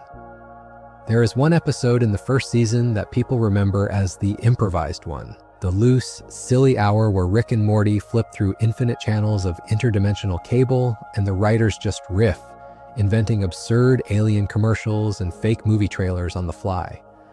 It is called Ricksty Minutes, and the cable stuff genuinely is loose and delightful, and it is also, I would argue, a decoy, because the real episode is the story happening on the couch while that television plays. Rick gives the rest of the family a pair of goggles that let them watch their own alternate lives, the versions of themselves in other realities, and what starts as a novelty becomes as emotionally exposed as anything Rick and Morty had been up to that point. Beth and Jerry watch realities where they never had children, where Jerry became a famous actor and Beth became a celebrated surgeon, lives that look from the couch like the successful ones they gave up when a teenage pregnancy tied them together. They watch versions of themselves who are richer, freer, more accomplished, and they have to sit with the implication that their actual life, the one with the kids and the leaky marriage, might be the booby prize. And Summer, the older daughter, does the math that a teenager in that house would inevitably do, which is that she is the accident, the unplanned pregnancy that derailed both her parents' better timelines. The reason none of those shinier lives happened, she decides to run away. She packs a bag. She has concluded, not without evidence, that she is the mistake at the center of her family. And this is where Morty stops her, and he does it with a speech that became the show's most quoted statement of its own worldview, delivered by the sweetest character in the meanest possible key. He tells her not to run, and his comfort is not comfort at all. It is the truth as he has come to understand it. He tells her that he is not even from this reality, that his version of this family is dead, that he came from a world he and his Rick destroyed, and that he buried his own body in the backyard, the very grave we started this whole night in front of. And then he says the thing, nobody exists on purpose. Nobody belongs anywhere. Everybody's gonna die. Come watch TV. That is his argument for why Summer should stay. Not that she matters, but that nothing does, and that the absence of meaning is not a reason to run. It is a reason to sit down next to the people who happen to be here and share the couch while the clock runs out. I think that is one of the finest pieces of writing in the whole series, and it is doing at least 3 things at once. It is paying off the buried doubles reveal from 2 episodes earlier, taking the grim mechanic of dimension hopping and using it as the source of Morty's hard-won calm, so that the callback is not a wink but the emotional foundation of the scene. It is stating the show's thesis out loud through the character least equipped to have earned such a bleak worldview, which is what makes it land. A 13-year-old should not know this, and he does because of what Rick has shown him. And it is quietly reframing the whole family drama on the couch because everyone in that room is grieving a life they did not get, and Morty is the only one who has already made peace with the fact that his real life is over and this one is borrowed. He is the household's most experienced griever, and he is a child. What convinces me this was designed and not stumbled into is the pairing of the loose surface and the precise center. The writers wanted an episode where they could be maximally silly, all those improvised channels, and they built underneath that silliness its single most concentrated statement of the philosophy in the run, and they made sure it landed by anchoring it to a plot point they had planted 2 episodes before. The looseness was the permission structure, because the cable stuff is so obviously off the cuff, you relax, you stop looking for meaning, and that is exactly when they hit you with the grave and the speech. It is the Pickle move again, discovered early. Distract with the noise. Deliver the wound in the quiet, and the fact that the wound in this case is the family's whole relationship to regret, to the roads not taken, to the accusation that the people we love are the reason we did not become who we imagined, means the silliest episode in the first season is secretly the one that tells you what the show is going to be about for the next decade. Behind all of these examples, there is a piece of real-world architecture worth naming, because it is the reason the writers can plant and pay off with such consistency. And it is not a theory, it is documented craft. Dan Harmon, the co-creator, is well known for building stories on a template he has taught and written about for years, a version of the old idea that a satisfying story is a circle. A character starts in a zone of comfort, wants something, crosses a threshold into unfamiliar territory, adapts, gets what they wanted, pays a price for it, and returns to where they started changed by the journey. Harmon has been explicit that he structures episodes around this circle, sometimes drawing it out into 8 beats and hanging the script on them. That is the machine underneath the chaos. I bring it up because it explains the feeling this whole essay is circling, the sense that the thing is designed even when it looks unhinged. A series built on a strict underlying structure can afford to be wild on the surface, because the skeleton is holding everything up no matter how strange the flesh gets. When you watch an episode, the burps and the gore and the interdimensional nonsense are the visible part, and underneath almost every one of them is a clean, ancient story shape doing the actual work of making you feel something by the end. That is why an improvised cable episode can still gut you, why a pickle can still land a diagnosis, why a talent show with alien heads can still satirize religion. The chaos is real, but it is chaos poured into a mold. And it explains the long game too, the way seeds planted years apart still rhyme, because a writer trained to think in circles is a writer trained to think about return, about how an ending should call back to a beginning, about how a payoff should complete a shape that was set up long before. The story circle is a philosophy of consequence. It says the place you end must be the place you began, transformed. Apply that instinct not just to single episodes, but to a whole series, and you get the buried doubles returning as a season premiere, the arcade game returning as a philosophical trap, the dogs returning to show what freedom does to the freed. It is not random because the man building it does not believe endings should be random. He believes they should close a circle. Once you see the circle, you cannot unsee it, and you stop being surprised that nothing was wasted. I have to be fair though, because a video that only tells you the series is a perfect clockwork machine would be lying to you. And the writers would be the first to call me out, because they made an entire episode about how annoying that kind of thinking can be. In the 4th season, there is an episode called Never Rick and Morty, and it is the series turning around to look directly at the audience that builds theories like the ones I am walking you through tonight, and poking fun at us. The setup is that Rick and Morty end up trapped on something called the story train, a place where the very concept of narrative has physical power, where telling a story literally builds the world around them and moves the train forward, and where they cannot escape until they satisfy the demands of story structure itself. The episode is a running joke about canon, about serialization, about the fan hunger for lore and continuity and payoff. Rick, who hates being trapped inside a story, spends the episode actively refusing to give the narrative what it wants, sabotaging setups, avoiding character development, doing everything he can to keep the train from generating a satisfying arc. Because a satisfying arc is the thing keeping them prisoner. And the episode is full of gag flashbacks and teases that look like they might be huge canon reveals, deep lore drops, and they get dangled precisely so that they can be yanked away. Because the whole point is that the desire for canon is a trap, and that a story built only to feed that desire is a kind of prison. Now, the important discipline here, and this is straight from the honest core of what we are doing tonight, is that the events invented on the story train are explicitly not real. They are flagged as fiction inside the fiction, story fuel generated to power the train, and it would be a genuine mistake, the exact kind of mistake this channel works hard not to make. To cite any of those gag reveals as things that actually happened in the series' history. The episode is not lore. It is an episode about lore, which is a very different thing. And it is the series inoculating itself against people like me, warning that the moment you treat every tease as a promise and every object as a Chekhov's gun, you have handed the storytellers a leash and asked them to lead you around by it. And yet, and this is the part I find delicious, the episode only works because the series had spent years actually earning the audience's belief that things pay off. You cannot satirize the hunger for canon unless your audience truly has that hunger, and they only have it because this series, more than almost any other, trained them to expect that setups get honored. Never Rick and Morty is the series both feeding and mocking the exact instinct that a video called Theories That Prove Nothing Was Random is built on. It is saying, yes, we plant things, and yes, they pay off. And also, if you make that the only way you can enjoy us, you have missed the point, and we will happily jerk the leash to remind you. That tension between a series that rewards close reading and a series that despises the idea of being reducible to a lore checklist is the truest thing about it. It wants you to notice the design, It also wants you to know that noticing the design is not the same as understanding the show.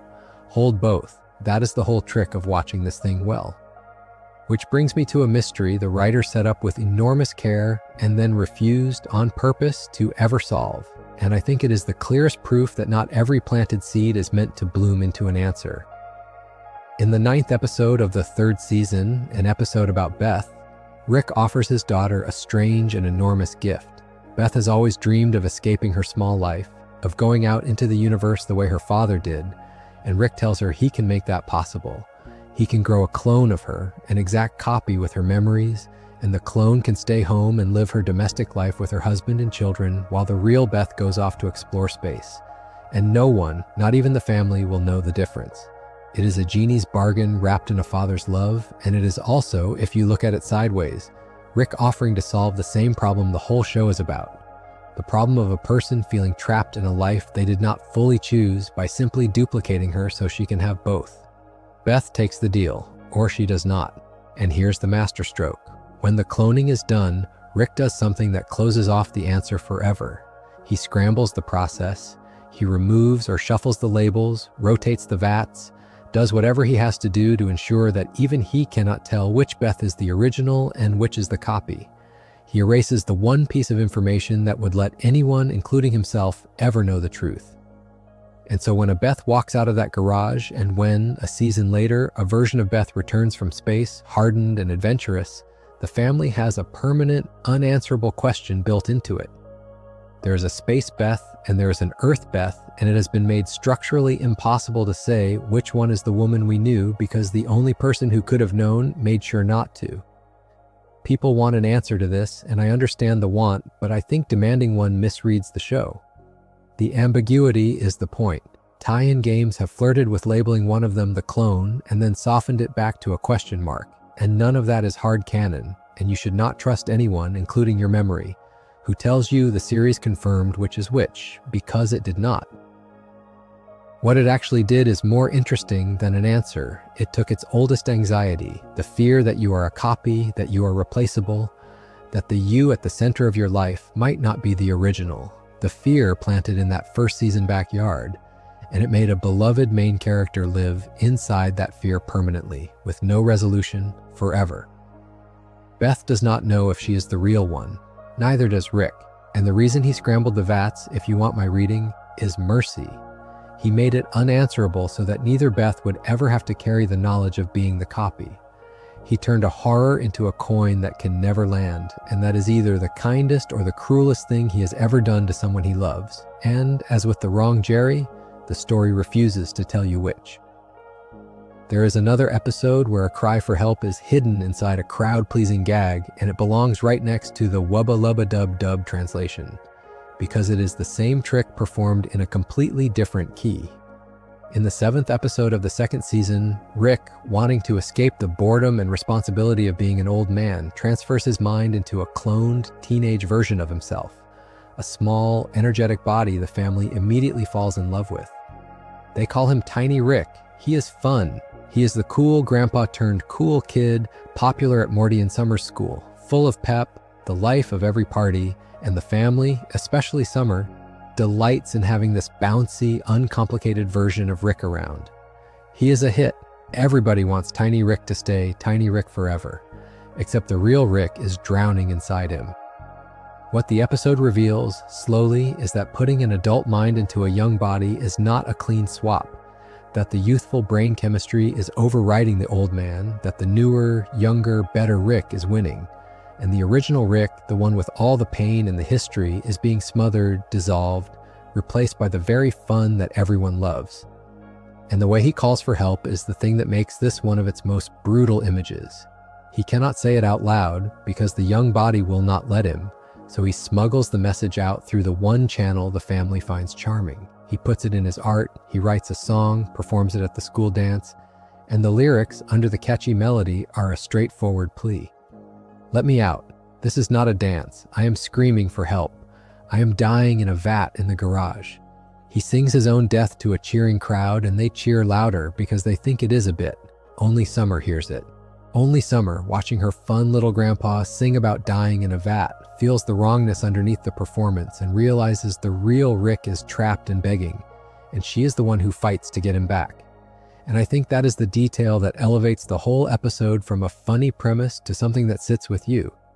The fact that the cry for help was not hidden at all, it was performed loudly in front of everyone. And it worked as entertainment precisely because no one wanted to hear what it actually said. The crowd got the version of Rick they preferred, the fun one, and the fun one was screaming the truth right at them, and the applause drowned it out. You have probably noticed the pattern by now because it is the same shape as the catchphrase that means "please help me," and the pickle that means "I am terrified of therapy," and the wafer that means the man who stayed was the lucky one. Over and over, this cartoon takes Rick's real agony and encodes it into its most appealing, most marketable surface it can build, and then it watches to see whether the people around him and the people watching at home will look past the fun to the message underneath. Tiny Rick is that experiment made literal. The family is given a delightful distraction and a hidden distress call at the same time, and only one person passes the test. This is a story about a man whose pain is always on display and never quite heard, and it keeps finding new gags to say the same true thing, which is that being entertaining is the surest way to never be helped. Nobody looks closely at the person who is making them laugh. That garage, the vat where Tiny Rick was dying, is worth staying near, because underneath it, the writers built a room that is one of the darkest single ideas in the series, and they did it in an episode most people file under comedy. In the 8th episode of the 3rd season, an episode structured as a loose anthology, Morty wants a bad memory gone, and Rick takes him to a hidden chamber beneath the garage where, it turns out, Rick has been storing every memory he has ever erased from Morty's mind.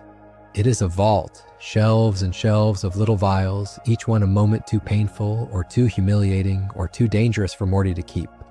All of them removed at Morty's own request over the years and filed away down here where Morty never knew they were. Consider the scale of that for a second because it reframes the entire relationship. It means that the Morty we watch, the version who functions, who gets up and goes on adventures, is a curated Morty, a person edited down to what he can bear, and the editor is his grandfather. Every trauma Morty could not survive carrying is not gone. It is in a jar in the basement, and Rick has the whole collection. There's a version of Morty, the complete one, the one who remembers everything he has done and everything that has been done to him, and that version is unlivable, so the boy upstairs is a redacted edition of himself, kept sane by subtraction. And then the episode plants the knife, because as the two of them go through the vault, it becomes clear that not every memory in there was removed for Morty's protection. Some of them were removed for Rick's. There are memories in the collection where nothing traumatic happened to Morty at all, memories whose only content is that Rick looked foolish or was wrong or was embarrassed, and Rick erased those too, filed them right alongside the genuine traumas, using the same tool he uses to protect his grandson to instead protect his own ego. He mixed his vanity in with Morty's survival and buried them in the same room. The machine of mercy is also a machine of manipulation, and the boy has no way of telling which of the holes in his memory were kindnesses and which were cover-ups, because the whole point of an erased memory is that you do not know it is missing. This is the show at its most honest about the power imbalance under the adventures. We spend so much time on the wonder of it, the portals and the aliens, that it is easy to forget the plainest fact of the relationship, which is that one of these two people can reach into the other's head and remove whatever he likes and does routinely for reasons that range from love to convenience to pride. The vault under the garage is that fact made physical, and the reason it belongs in a nothing was random essay is that the writers did not need to make Rick's motives mixed. They could have made the vault purely tragic, a father figure sparing a child unbearable pain, and it would have been a good, sad idea. Instead, they went one turn darker and salted the mercy with selfishness, because they understood that a Rick who only erased Morty's pain would be too clean, too heroic, and this show does not trust clean. It put his vanity on the same shelf as his kindness so that you could never fully forgive him and never fully condemn him, which is exactly where it wants you to live with every important thing he does.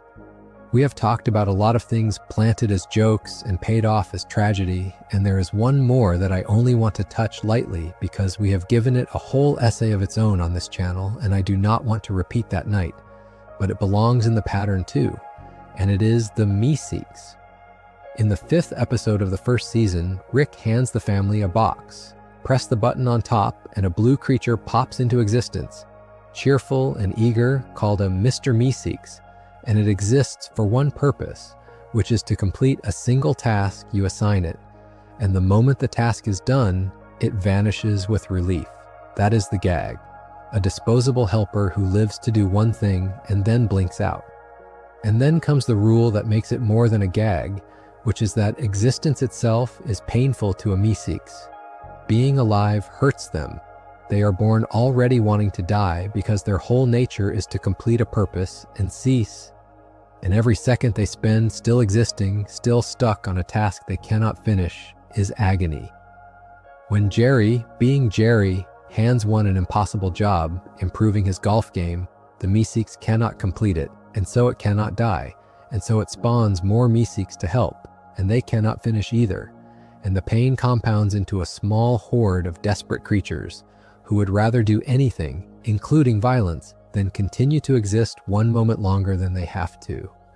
I bring it up tonight only to place it in the row with all the others because it is the same trick in its purest form.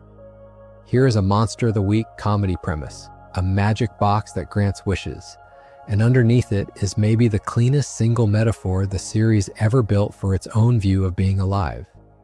A life is a task you were made to complete so that you can stop. Existence is something to be relieved of, not enjoyed. And the creatures who understand this most clearly, who feel the pain of continued existence most sharply, are the ones drawn as bright blue and goofy and eager to please. The me-seeks are the philosophy wearing a smile, and the fact that they are funny is the point because this whole series has decided that the truest way to say the darkest thing is to make you laugh first and understand later. Planted as a gag in the 1st season, the me-seeks became one of the permanent images of what the series thinks life is, and it never had to change a single thing about the joke to get there. The joke was already the thesis. Which brings me to the thread that runs under every example we have looked at tonight, the actual spine of the show, and I want to lay it out plainly because it is the thing that makes all the planting and paying off feel like one composition rather than a pile of clever tricks. This is a series about nihilism, about the idea that nothing matters, and its real sophistication is that it does not just state that idea once, it builds an entire architecture that says the same thing from every possible mouth and every possible angle, restating it in gag after gag until you realize the restatement is the structure. It is a fugue. One theme, played by every instrument. Morty gives you the child's despairing version of it, the version we already sat with. Nobody exists on purpose. Nobody belongs anywhere. Everybody's gonna die. Come watch TV. That is nihilism as a wound, a kid stating the meaninglessness of things because he has seen too much and it has broken something in him. And offering as the only available comfort, proximity. Sit near me, the clock is running for both of us. And then, seasons later, you get the exact same philosophy from the opposite mouth in the opposite key, when Rick, in a rare, unguarded moment, tells Beth that when you know nothing matters, the universe is yours. Same premise, nothing matters. And a completely inverted conclusion. Where Morty hears a death sentence, Rick hears a liberation. If nothing matters, then no rule binds you, no consequence is final, no authority is legitimate, and every moment is yours to do with as you please. The absence of meaning is not a prison. It is a blank check. That pairing is the whole show in 2 lines, and it is the strongest proof I can give you that nothing here was random, because you cannot get that pairing by accident. The writers took one idea and deliberately split it into its despairing and its triumphant halves and assigned one half to the grandson and one half to the grandfather, so that the central relationship of the series is, at the level of philosophy, a father and a child standing on the same cliff, looking at the same void, and coming to opposite conclusions about whether to jump or to fly. And the co-creator has actually described his own reading of it, which lines up with the hopeful half. The idea that accepting that nothing matters is not the end of meaning, but the start of it, because if no cosmic scorekeeper assigns importance, then importance is yours to assign, and the moment you are living in becomes the center of everything precisely because nothing external says it has to be. Both halves are true here. The grief goes to Morty and the freedom goes to Rick, and it never fully resolves which one is right, because the honest answer is that they are the same fact felt by two different people, and which one you hear depends entirely on how much you have lost. Once you understand that the nihilism is the composition and not just the attitude, the whole show clicks into a different shape. Every planted seed we have discussed is a variation on this one theme. The buried doubles say you are replaceable, which is nihilism made physical. The Wafer says the only thing that matters is a happiness you gave up, which is nihilism turned to grief. The fear hole, which we are about to get to, says your deepest fear is that you do not matter to the one person you built your life around, which is nihilism turned personal. It is all one note struck over and over, in comedy and in horror and in the shape of a candy bar. And the reason the surface can be so wild is that the foundation is so disciplined because it always knows exactly which note it is playing. Nothing was random because everything was the same thing. I want to break the pattern for a while and talk about the one thing that really was random, because a video that only celebrates design would be dishonest. And there is a genuine rupture in the history of the series that no amount of planting could have anticipated. And the way the series absorbed it is its own kind of story. For the first 6 seasons, one man, Justin Roiland, co-created the show and voiced both of its title characters. Rick and Morty were literally the same voice, one performer talking to himself, which is a small piece of trivia that fans love to point at as thematically perfect, the grandfather and the grandson coming out of one throat. And then, in January of 2023, Roiland was dismissed from the franchise following criminal charges brought against him. Those charges were later dropped, but he was not brought back, and from the 7th season onward, he provides no voice work at all. I'm going to stay neutral and factual about all of that because it involves a real person and real legal proceedings, and this is not the place to speculate about anyone's private life. And the transition itself was handled with almost no public drama. What matters for our purposes tonight is the artistic problem it created, which was enormous. How do you replace the literal voice of both leads of one of television's most distinctive sounding shows on television without the whole thing collapsing? The answer they landed on was to recast carefully and without fuss. From the 7th season, which premiered in October of 2023, Rick is voiced by Ian Cardoni and Morty by Harry Belden, with Mr. Poopy Butthole taken over by John Allen. And the clear instruction was continuity, performances close enough to the originals that a casual viewer might not consciously register the change. Here's why I am putting a real-world production event in a video about in-show foreshadowing, because the series had, without meaning to, spent a decade preparing its own audience for exactly this. This is a show whose central, obsessive theme is that any specific individual is replaceable, that a Rick is a Rick and a Morty is a Morty, that you can swap one version for a near identical one, and the story simply continues, that the family has been a patchwork of substitutes for years, and love attaches to the pattern rather than the particular atoms.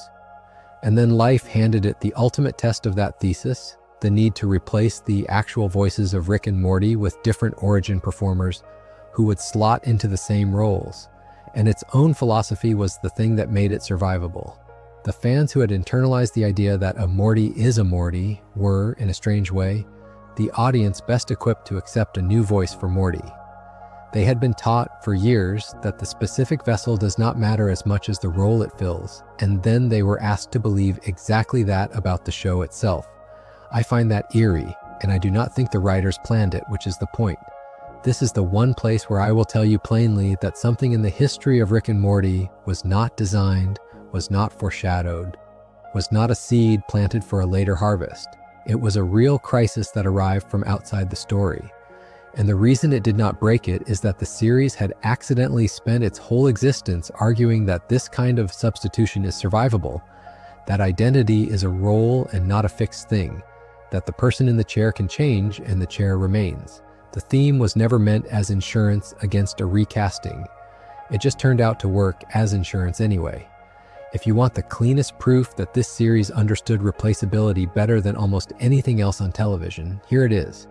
It replaced its own irreplaceable voices, and the thing that let it get away with that was the exact idea it had been teaching you since the backyard grave. Sometimes the foreshadowing is an accident, and it lands anyway because the story was pointed at the right truth all along. Let me come back inside the fiction to the person who has been standing at the emotional center of all of this without getting the credit, which is Beth, Rick's daughter. Because if you want to understand why the writing keeps returning to guilt, to abandonment, to the fear of being unwanted, you have to understand what Rick did to Beth long before the series started. And the evidence of it was planted in that same third season episode where he offered her the clone. The reveal is a place called Froopyland. When Beth was a little girl, she was, the episode strongly implies, a difficult child, possibly a dangerous one, the kind of kid who frightened the other children and maybe worse. And Rick, rather than parent her through it, rather than sit with the hard reality of a daughter who scared him, did what Rick always does. He built a machine. He created an entire pocket dimension, a candy-colored playground called Froopyland, a place with a floor she could never fall through and creatures that could never truly hurt her. And he put her in it for hours, for days, to keep her contained and to keep everyone else safe from her, and, if we are honest, to keep himself free to work. He handed his daughter a perfect prison shaped like a paradise so that he would not have to deal with her. And then, eventually, he left the family entirely for years, the abandonment that hangs over the whole show, before reappearing in her adult life to move into her garage. Everything Beth is, as an adult, grows out of that soil. Her desperate need for her father's approval, her willingness to believe she might be the special one, her attraction to the clone deal, her whole fragile self. All of it traces back to a little girl who was given a fake world instead of a present father. And the clone offer, when you read it against Froopyland, stops looking like a gift and starts looking like the same move a second time. Once, he built her a fake world to escape his responsibility to her. Now, decades later, he offers to build a fake her so that she can escape her responsibility to her own life, and so that he does not have to watch his daughter be unhappy in front of him. It is the same solution, engineering his way around a feeling instead of feeling it. Froopyland and the clone were planted in the same episode on purpose, so that you would see the rhyme, so that you would understand that Rick's guilt over Beth is not a subplot, it is the original sin the whole family orbits. He could not be a father, so he became an engineer of exits, and everyone he loves has been handed a door out of their own life at least once, because a door is the only kind of love he knows how to build. There is one member of the family whose growth was handled so gradually that a lot of people never clocked it as an arc at all, and it is Summer. And I think she is the best example of a payoff that came not from a single planted object, but from years of patient, almost invisible characterization. When the series starts, Summer is written as the throwaway teenager, the older sister glued to her phone, obsessed with popularity and boys, the character you expect to be pure comic relief, the vapid one. Rick barely registers her existence in the early going. She is furniture, and if you had asked anyone in the first season which grandchild the story was about, no one would have said her. Watch her across the seasons, though, and something happens so slowly you can miss it. Summer starts to be the one who keeps her head. She is the one who, in that tiny Rick episode we talked about, hears the desperate song underneath the fun, and understands, before anyone else, that her grandfather is trapped and dying inside the body everyone is enjoying. She is the one who fights to save him when the rest of the family is content to keep the toy. And that is not an accident of one episode, it is an early signal of who Summer actually is, which is the family member most attuned to the pain hiding under a performance, because she spent her whole childhood being underestimated and has a finely tuned sense for people who are not being seen.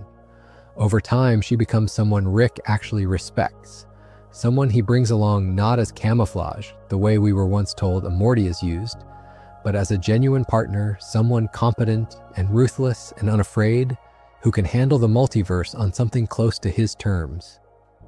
The reason I love this as a nothing was random beat is that it is the opposite of a planted object exploding years later. It is subtraction rather than addition. Nobody wrote a big reveal episode called Summer Was Always Special. The writers just declined, consistently to let her stay the joke they introduced her as.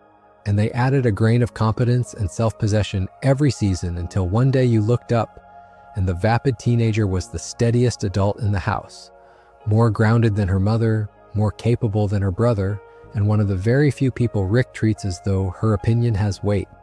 That kind of arc is harder to build than a dramatic reveal because it has to happen underneath your attention, a little at a time, without ever announcing itself. And if the writers were not tracking her carefully across the whole run, it would have wobbled. It never really does.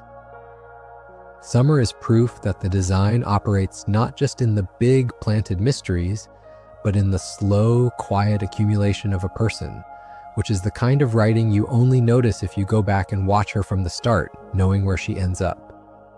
And there is a thematic point in her, which is that Summer got to become someone precisely because no cosmic destiny was pinned on her. She has no eye patch, no clone ambiguity, no murdered parent driving a revenge quest. She is the one main character allowed to simply grow up on her own steam into a competent person. And the fact that she is the healthiest of them might be connected to the fact that she is the least burdened by lore. The mysteries get loaded onto Rick and Morty and Beth, and Summer, almost as an afterthought, just develops, and she comes out the other end better than any of them. That reads to me like a small argument the writers are making without saying it out loud, that the people the story is obsessed with are the people the story damages, and the one it left mostly alone is the one who got to be okay. Nothing random about which grandchild ended up whole. It was the one the story was not busy breaking. Now I want to give you the biggest theory of all, the one that tries to explain the entire show in a single stroke. And I want to be careful with it because it is a theory, not a fact. And the difference is the whole reason a video like this can be trusted. The theory goes like this. Rick and Morty are not two people. They are two halves of one person, the genius and the innocent, the cynic and the heart, the part of a mind that has given up and the part that still cares, split into a grandfather and a grandson and set in orbit around each other so that a single fractured self can argue with itself out loud across a kitchen table. Under this reading, every adventure is an internal negotiation, Rick's despair pulling one way and Morty's decency pulling the other. And the show is not really about a family at all. It is about the war inside a single consciousness. There are real things you can point to that make this reading attractive, and I will give them to you honestly. For the first 6 seasons, both characters shared one literal voice, the same actor performing both halves of every conversation, which is exactly what you would expect if they were one person talking to himself. The nihilism split we just discussed, Morty's despair and Rick's freedom being the same idea in 2 keys, fits a divided self reading almost too neatly. And the ancillary material has toyed with the idea in comics and in the way certain moments are framed, dangling the possibility that these two are more entangled than mere blood relation. It is a beautiful theory. It makes the whole series feel like a single poem about a mind at war with itself. But here's where I have to hold the line because it would be so easy to narrate that theory as though the series had confirmed it, and it has not. Inside the actual series, Rick and Morty are 2 distinct people with separate bodies, separate histories, separate deaths, and a mountain of canon that treats them as truly other to each other. The one-person idea lives in the themes and in the fan discussions and in the ancillary material. And it is a rich way to watch it, but it is a lens, not a fact. And anyone who tells you the series established that Rick and Morty are literally one being is doing the thing this whole video exists to avoid, which is dressing an interpretation up as canon. So take the theory for what it is worth, which is a lot, as a way of understanding why these two feel like inseparable parts of a whole. Just do not let anyone, including me, sell it to you as something the show proved. The truest thing I can say is that the series is built so that the theory feels true whether or not it is, and that might be its most designed quality. It made you feel the unity of 2 people without ever having to commit to it on paper. That is not a loose show stumbling into resonance. That is a show that knows precisely how much to imply and precisely how much to withhold.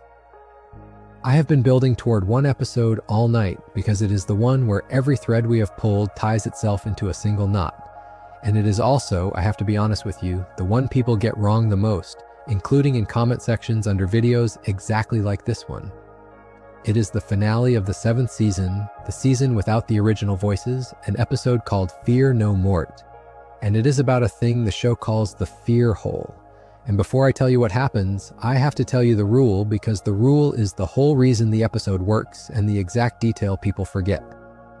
The fear hole can only hold one person's fear at a time. It is a portal that reaches into a single mind and manifests that one person's deepest fear as a lived experience. One person goes in. One person's fear plays out. And that constraint is not a throwaway, it is the key to the entire episode, because the episode is built as a trick that depends on you forgetting who actually went into the hole. Here's the misconception I want to correct, gently but completely, because it is the single most common wrong thing said about this show right now. People say that Rick went into the fear hole. They describe scenes of Rick inside it, rekindling something with a version of Diane, bleeding himself dry, confronting his own demons. And it is easy to see why they think that, because those scenes are on the screen and they look like they are about Rick. But Rick never entered the fear hole, only Morty did. The rule told you only one person's fear can be in there at a time, and the person whose fear we are watching, start to finish, is Morty's. Everything that appears to be Rick inside the hole is not Rick. It is Morty's mind generating a figure of Rick, a decoy, a projection, because Morty's own true fear is so unbearable to look at directly that his subconscious builds an elaborate story about Rick's pain to avoid showing him his own. And what is the true fear, the one Morty is hiding from even inside his own head? It is the theme this whole video has been circling. Morty's deepest fear is his dependence on Rick, and underneath that, his own replaceability. He is terrified that he needs Rick more than Rick needs him, that he has built his entire sense of himself around a man who could swap him for another Morty without breaking stride, that if you took Rick away, there would be nothing left of Morty that stands on its own. So his mind, given a chance to show him his worst fear, does something almost unbearably human. It refuses. It flinches. It generates a whole moving drama about Rick's suffering, Rick's grief, Rick's love for Diane, as a way of not looking at the small, humiliating, central terror that Morty is a satellite with no planet of his own. The fear hole asked Morty what he was most afraid of, and Morty answered by telling himself a story about somebody else. Think about how much of the series that single structural choice pays off. Every fear we have talked about tonight lands here. The camouflage brainwaves from the first season, the idea that a Morty is a tool a Rick wears for cover, that is the seed of this exact terror, the fear of being equipment rather than a person. The buried doubles, the interchangeable Jerrys, the scrambled Beth clones, the billions of Mortys in the arcade game, every one of them was a rehearsal of the fear of being a copy, of not being the one who matters. And Fear No Mort is where that fear finally gets aimed at the character whose name is in the title, and he is asked to face it. And he cannot. That is the devastating part. He is given the chance to face it, and his own mind protects him by hiding it behind a decoy made of his grandfather, which means Morty is so afraid of being unnecessary that he would rather star in Rick's tragedy than admit to his own. The reason it matters that we get this right, that we say plainly Rick did not go in and Morty did, is that the wrong version actually reverses the meaning of the episode. If Rick went into the hole, the episode is about Rick's grief, about Diane, about the old man's pain, and that is a story we have already been told many times. But that is not this episode. This episode is Morty's, and its subject is the terror of the person who orbits the genius, the fear of the sidekick that he is only a sidekick, and getting the who wrong turns a devastating story about Morty into a rerun about Rick. The writers engineered a deliberate misdirection. They built the whole thing so that a casual viewer would assume they were watching Rick, and then they left the rule about the fear hole sitting right there for anyone who wanted to understand what they had actually seen. It is a fair play trick, exactly like the parasite rule, exactly like Mr. Poopy Butthole. The answer was on the table the whole time.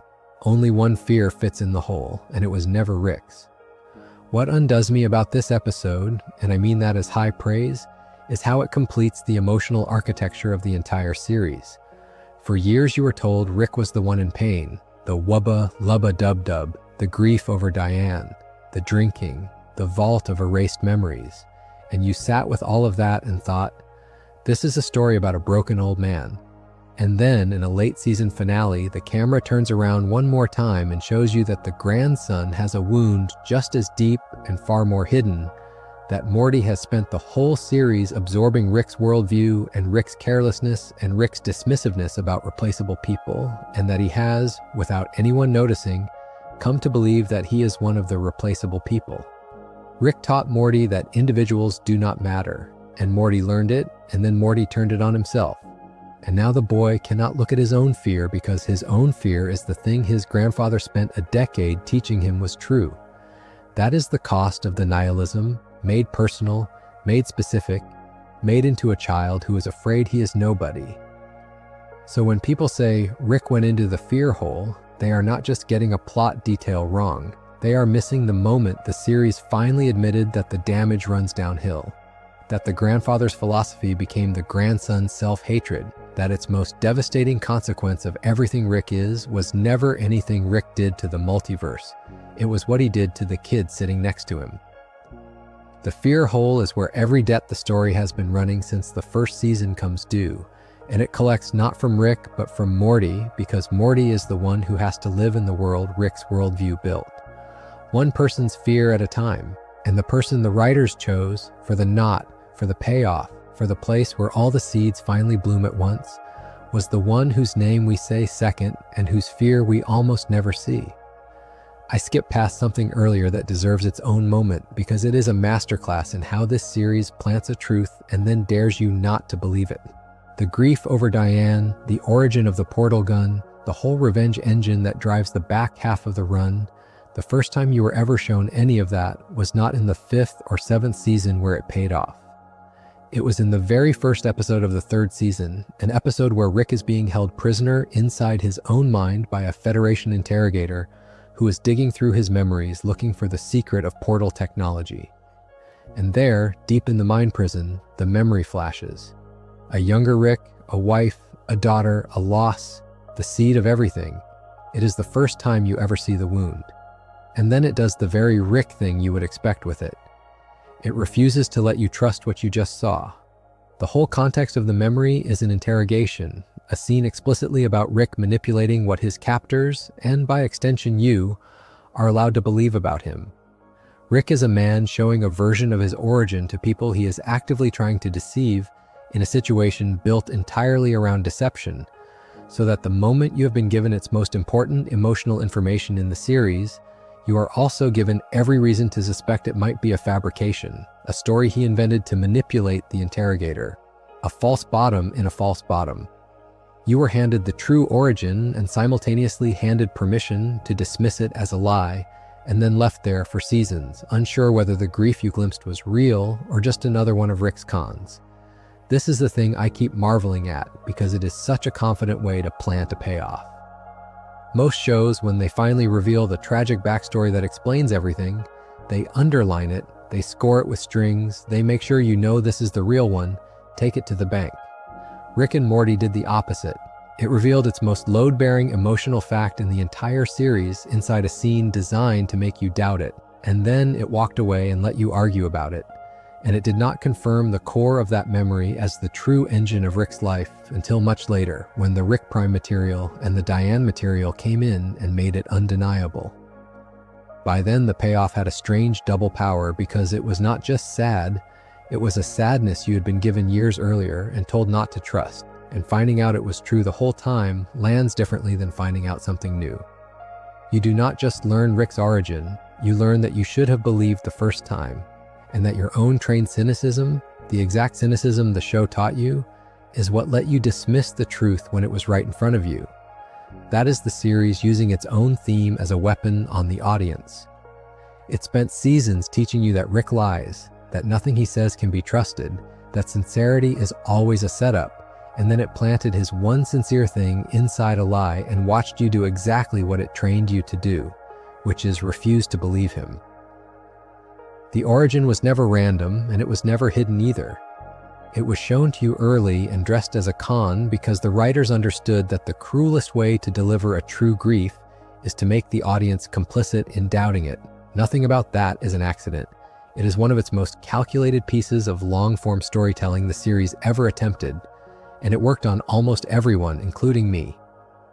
Now, because we are past the middle of the night, and because this whole video lives or dies on its honesty, I want to spend some real time on the theories the show did not confirm, and on the discipline of not pretending it did, because the difference between a good deep dive and a bad one is entirely about what you are willing to admit you do not know. There is that line I mentioned earlier from a producer who worked deep inside this franchise, that the fastest way to make sure a Rick and Morty fan theory is wrong is to tell him about it, and I want to bring it back now because it is the single healthiest attitude you can carry into a show like this. It means the writers are watching the theories, and it means a theory becoming popular is, if anything, a reason to expect a swerve. The theories are not a roadmap. They are a conversation the show is having with its audience, and the show reserves the right to win the argument. So let me be clear about a few things fans state as fact that the series has not settled. We do not know with certainty which Beth is the clone, because that information was erased on purpose, and even Rick does not know. And anyone who tells you the series confirmed it is wrong. We do not know that Rick Prime is permanently, unrecoverably gone, because although he is presented as dead, backups destroyed, killed by Rick with a final assist from Evil Morty, this is a universe whose entire technology of death is clone bodies and mind uploads, and a show that built Operation Phoenix has left itself a technical door it may never open, but has not welded shut. I will tell you Rick Prime is dead, because that is how the show presents it, and I will not tell you it is impossible for that to change, because certainty is the thing this universe punishes most. We do not know that the improvised events on the story train happened, because they were explicitly framed as fiction inside the fiction, and treating them as canon is a trap the episode set on purpose. And the beautiful loop theory, the one where our sweet Morty is secretly the villain, the one so many people loved, the 5th season origin of Evil Morty cut against it, and I am not going to sell you a debunked theory as truth no matter how elegant it is. Here's the principle underneath all of that, and it is the thing I most want you to take from tonight. Confidence is not verification. The feeling of being sure about a piece of lore is not evidence that the lore is real, and this series, more than almost any other, is designed to generate false confidence, to make you feel certain about things it never actually confirmed. The buried doubles reveal taught fans that identities are unstable, and fans took that lesson and over-applied it into 100 theories the series never endorsed. That is not the fans being foolish. It is the writing being so good at implication that its implications feel like facts. The only defense is the boring, honest one, which is to keep a clean line in your head between the three things this whole video has tried to keep separate: what the show demonstrably did, what the show seems to mean, and what fans hope is true, and to never ever let the third one wear the costume of the first. Get that line right and the show gets richer, because you can love a theory fully while knowing it is a theory. Get it wrong and you end up in a comment section insisting Rick went into a hole he never entered, defending a certainty the series never gave you. The truest thing I can tell you about Rick and Morty is that it wants you to theorize and it does not want you to be sure, and holding both of those at once is the entire art of watching it well.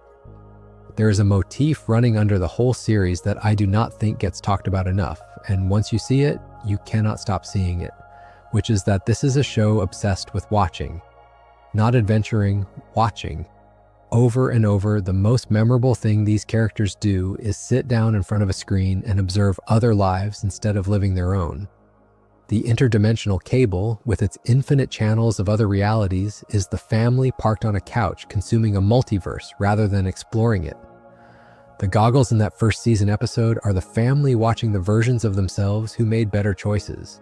The arcade game is a boy watching and then living and then discarding billions of simulated lives. Even Mr. Poopy Butthole, the one character proven real by his capacity to be hurt, spends his time after the Parasite episode watching the show itself, addressing us from the far side of the screen. The series keeps building machines for looking at lives you are not living, and it keeps sitting its characters down in front of them. I think this is the show being honest about what it is, and about what escape actually costs. The whole fantasy of infinite realities, the thing that makes the premise thrilling, is the fantasy that your real life is not the only one, that somewhere there is a better version, a road you did not take, a self who got it right. And the writing keeps showing you what people do with that fantasy, which is not to go and become the better version. It is to sit and watch the better version through a screen and feel worse and stay on the couch. The interdimensional cable does not inspire the family to change their lives. It gives them somewhere to hide from them. The goggles do not send Beth and Jerry off to chase the careers they gave up.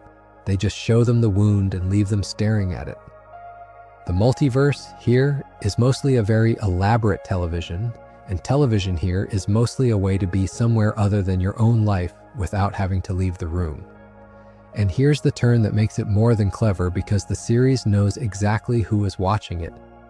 It knows that its own audience is, in large numbers, doing the precise thing its characters do, sitting in front of a screen late at night, watching other lives play out, using the infinite feed as a way to not be alone with the day.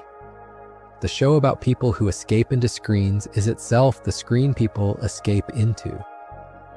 I do not say that as an accusation, because there is nothing wrong with rest, and there is nothing wrong with letting a familiar voice carry you through the dark hours. That is a good and human thing to do. I say it because it is one more piece of evidence that the series understood itself all the way down. It built a whole universe around the theme of watching instead of living. And then it became one of its era's most watched, most rewatched, most fallen asleep to shows of its era, which means its central metaphor completed itself out in the real world, in living rooms, on couches exactly like the one the family sits on. It is a machine for watching other lives, about people who use machines to watch other lives, made for an audience using it to watch other lives. That is either the bleakest joke it ever told or its most tender, and as usual, it declines to say which. The other thing I notice, coming to the end of all these examples, is that almost all of them happen in one room, the garage. Think about how much of what we have talked about tonight is set there, and I will only name them in passing because we have already lived through each one. The portal gun is built and stored there. The vault of Morty's erased memories is underneath it. Tiny Rick died in a vat there, while everyone enjoyed the fun version of him upstairs. The Diane the series lets Rick keep, the reconstruction he talks to, lives in that garage. Beth's clone was grown there. Froopyland, the fake world he built for his daughter, came out of that same workspace. The garage is where Rick does all of it, all the grief tech, all the exits, all the machines he builds instead of feeling the things a person is supposed to feel. I find that concentration telling, because a series that scattered its emotional set pieces across 100 exotic locations would feel random, and this one does the opposite. It keeps coming home to the garage, the least glamorous room in a suburban house, a place for cars and clutter and things you do not want inside the real home, and it makes that the stage for its deepest material. The garage is where Rick lives, which is itself the tell, because a man who moves back into his daughter's life and chooses to sleep and work in the garage rather than the house is a man keeping himself at arm's length from the family on purpose, close enough to be near them and far enough to bolt. The room is the character. It is a threshold, half in the home and half out of it, a place you can love your family from without ever fully entering their lives. And Rick built his whole existence in exactly that liminal spot. Everything he makes in there is a version of the same thing, a way to be present without being present, a door disguised as a gift, a screen disguised as a window. All that meaning did not end up in the garage by accident. It is there because the garage is what Rick is, a workspace bolted onto a home by a man who could never decide whether to come inside. There is a whole institution in this show whose rise and fall plays out across the seasons like a planted political tragedy. And it is worth pulling out on its own because when you line it up in order, it stops looking like a series of settings and starts looking like a designed arc with a beginning, a middle, and an end. I mean the Citadel, the city of Ricks and Mortys, and the government that ran it. When we first meet it in the first season, it is run by a council of Ricks, a small ruling body of the most powerful Ricks who have appointed themselves the authority over all the others, an attempt to impose order on a population of infinite geniuses who, by their nature, do not take orders. Even at first glance, there is a contradiction baked into it. A society of Ricks is a society of people, each of whom believes he is the smartest being in existence, which is the least governable population you could possibly imagine. And the writers knew that, and they built the Citadel's whole history around that flaw. The council falls. In the opener of the third season, in the same episode that first flashed Rick's origin, our Rick tears the Council of Ricks apart, exposing the leadership as brittle and corrupt and killing off the governing body, and the Citadel is left leaderless. And then, rather than let the institution vanish, the writing does the more interesting thing, it lets it try again. By the 7th episode of the third season, the Citadel has rebuilt itself as something like a democracy, and an entire episode treats that city as a real place with real class divisions, poor Mortys and working Ricks and a wealthy elite, a whole society with an underclass, and it stages an election. And the person who wins that election, riding the resentment of the exploited, promising change to a population sick of being ground up, is the Morty we have been tracking since the first season, the one who would go on to break out of everything. Look at that as a single shape, and it is remarkable. An authoritarian council was planted in the first season, its contradictions shown, then torn down in the third, replaced with a democracy in the same season. And then that democracy elected the very being who would ultimately destroy the whole institution from the top. It is a complete political history, birth to death, spread across years of a cartoon that most people think of as random adventures, and every stage of it follows from the last. The Citadel could not survive as a dictatorship of Ricks because Ricks will not be ruled. It could not survive as a democracy either, because a democracy built on an exploited underclass hands power to whoever will speak to that exploitation, and the person who spoke to it was the one being patient and angry enough to burn the place down. The institution was doomed by its founding contradiction, and the writers followed that contradiction all the way to its conclusion, with the discipline of someone who knew where it had to end. And notice what the Citadel's whole history rhymes with, because nothing in this show stands alone. It is the same story as the dogs. A group builds a society and reproduces the very system that oppressed it. It is the same story as the Wafer, a civilization that runs on the exploitation of its gentlest members.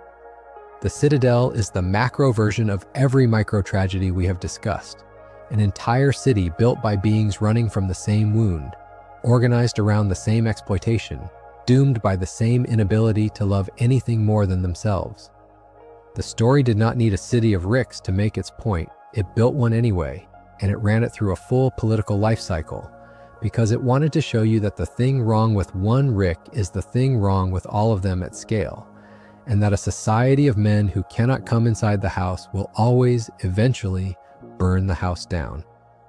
To understand why that lands as tragedy and not just satire, you have to know the thing the show tells you about Rick's past, which is that he was not always this.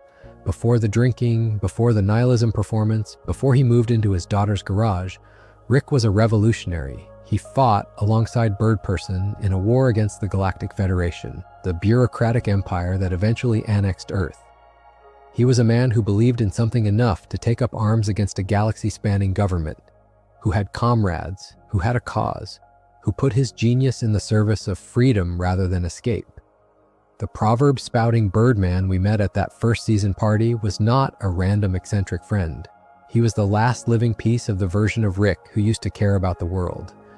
And you can date the death of that Rick, roughly, to the losses we have already talked about, the murder of his family and the betrayals that followed, so that the arc of his whole life becomes visible.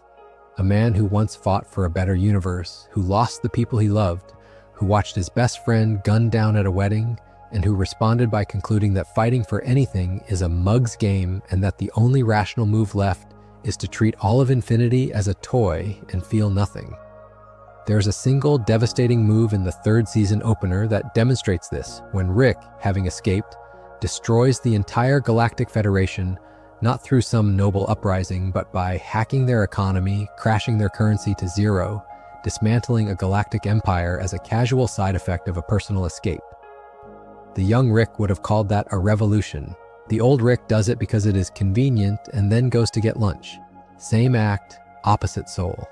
The revolutionary became the nihilist, and the writers planted the revolutionary early in a Birdman at a party, precisely so that decades later you could measure how far the man had fallen. Nothing about who Rick is now makes sense without the ghost of who he used to be, and you were introduced to that ghost in the first season, before you had any idea you would need him. If Rick's arc is a fall, then its most carefully planted thread in the whole series might be the arc running in the opposite direction underneath it, which is Morty's slow hardening into the very thing his grandfather is.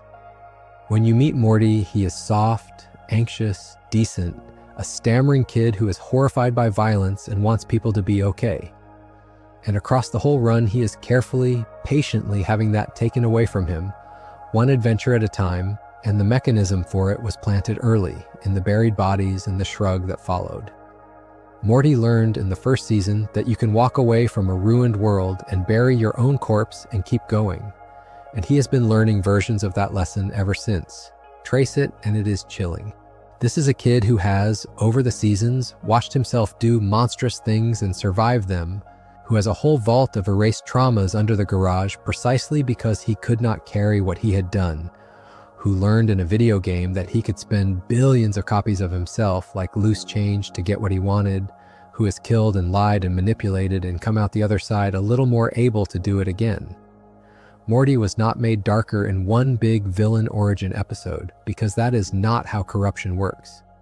It happened the way Summer's wisdom happened, a grain at a time, underneath your attention, so that if you watch the first season and then jump to the later ones, you are looking at two noticeably different people wearing the same face. The sweet kid is still in there, but he shares the body now with someone who has seen too much and done too much, and that someone gets a little more room every year. Here's the thesis being built with that, and it is the darkest version of a mentor story you can tell. The student does not surpass the master. The student becomes the master. And becoming the master is a tragedy because the master is a broken man who solved his pain by feeling nothing. Every skill Rick teaches Morty, every piece of the worldview he passes down, every time he shows the boy that consequences are optional and people are replaceable, is Rick reproducing his own damage in someone he claims to love, the same way the dogs reproduced their oppression and the Citadel reproduced its exploitation. Morty is the intimate version of the biggest theme. He is a person being slowly turned into a copy of the thing that hurt him, and the horror of the fear hole, his terror of his own dependence and replaceability, is really the terror of a kid who has started to suspect that he is not becoming himself, he is becoming another Rick, and that there may not be a version of him that exists independent of the man who made him this way. And that is why the relationship at the center of the show is not sweet, even when it looks sweet, and why it was planted that way from the start. Every tender moment between them carries the knowledge that the tenderness is also transmission, that Rick loving Morty and Rick ruining Morty are frequently the same act. A grandfather and a grandson were set up, and you were led to think it was about companionship, and a decade has gone into revealing that it was about inheritance, about the way pain gets handed down through the people we are closest to, dressed as wisdom, dressed as love, dressed as an adventure. Nothing random about which kid the story chose to slowly break. It chose the one standing closest to the broken man, because that is always the one who catches it. Let me pull all the way back now, because we have gone through a great many of these, and I want to be honest about what the phrase "nothing was random" actually means by the end of a night like this, since it is easy to overstate. It does not mean that every detail was mapped out in advance from the first episode. It was not. The people who make this show have said as much, and one of them made that joke about theories being wrong the moment you say them out loud. And the recasting of the leads proves that some of the biggest turns in its history came from outside the story entirely, from the unglamorous, unplanned pressures of the real world. So I am not going to tell you that a single mind saw all of this coming from the beginning, because that would be its own kind of invented certainty, the exact thing I have been asking you to guard against. What nothing was random actually means, I think, is something more modest and more impressive than a master plan. It means everything was built to be load-bearing. The throwaways were treated as real, the jokes were given rules, the pain was planted in the punchlines, and the whole thing was pointed consistently at the same handful of true things, replaceability and grief and the way damage gets inherited, so that no matter which thread they later chose to pull, the thread held, because it had been tied to the same center as everything else. That is not prophecy. It is integrity, in the structural sense, the property of a thing whose parts all belong to one whole. A show with that kind of integrity can improvise wildly and still feel designed, because the improvisation is happening on top of a foundation that never moves. That is why the callbacks land, why the seeds bloom, why an arcade game and a dog and a daycare gag can all come back years later and feel like destiny. It was never destiny. It was a set of writers who decided very early that this world would mean something all the way down, and then refused, for over a decade, to break that promise. The randomness was always the surface. The design was always the fact that they cared what the surface was sitting on. Before we close, I want to say a word in defense of the character the show mocks more than any other, because I think he is secretly the key to the whole value system, and the fact that he is buried under so many jokes is itself the writing being sly. Jerry, Beth's husband, the family's punching bag, the man Rick treats as a parasite, the one dropped at a daycare and swapped for a copy nobody noticed. Jerry is weak, needy, mediocre, easily frightened, bad at most things, and the show never stops reminding you of it. And yet, if you have been following the argument we built tonight, you already know that its actual value system, the one printed on the simple Rick wafer, prizes exactly one thing above all others, and it is not intelligence, and it is not power. It is the ordinary contentment of a person who chose family and stayed. It is, in other words, Jerry. Look at what keeps getting told to you underneath the mockery. The rarest substance in the multiverse is the bottled happiness of a Rick who gave up genius for his daughter. The rarest thing in creation is a man capable of loving his family more than his own specialness. And Jerry, the fool, the burden, the man Rick cannot stand, does that effortlessly every single day, without even understanding that it is hard, because for Jerry it is not hard, it is simply who he is. Jerry loves Beth. Jerry wants his kids to be okay. Jerry would never abandon a dimension, never bury his own body and walk away, never build a machine to avoid a feeling, because Jerry does not have the intelligence to engineer an exit from his own life. And the cruelest and kindest suggestion the series makes is that this makes him free in a way Rick never will be. Rick can go anywhere and feels nothing. Jerry can go nowhere and feels everything, and one of them is happy. That is why I do not think Jerry is random comic relief. And I do not think his endurance in the series is an accident. He is the control group. He is the quiet argument against its own smartest character, a living reminder that all of Rick's genius has bought him a garage and a bottle and a grief he cannot travel out of, while the idiot in the house upstairs has the one thing the entire multiverse of Ricks is willing to strap a man into a machine to steal.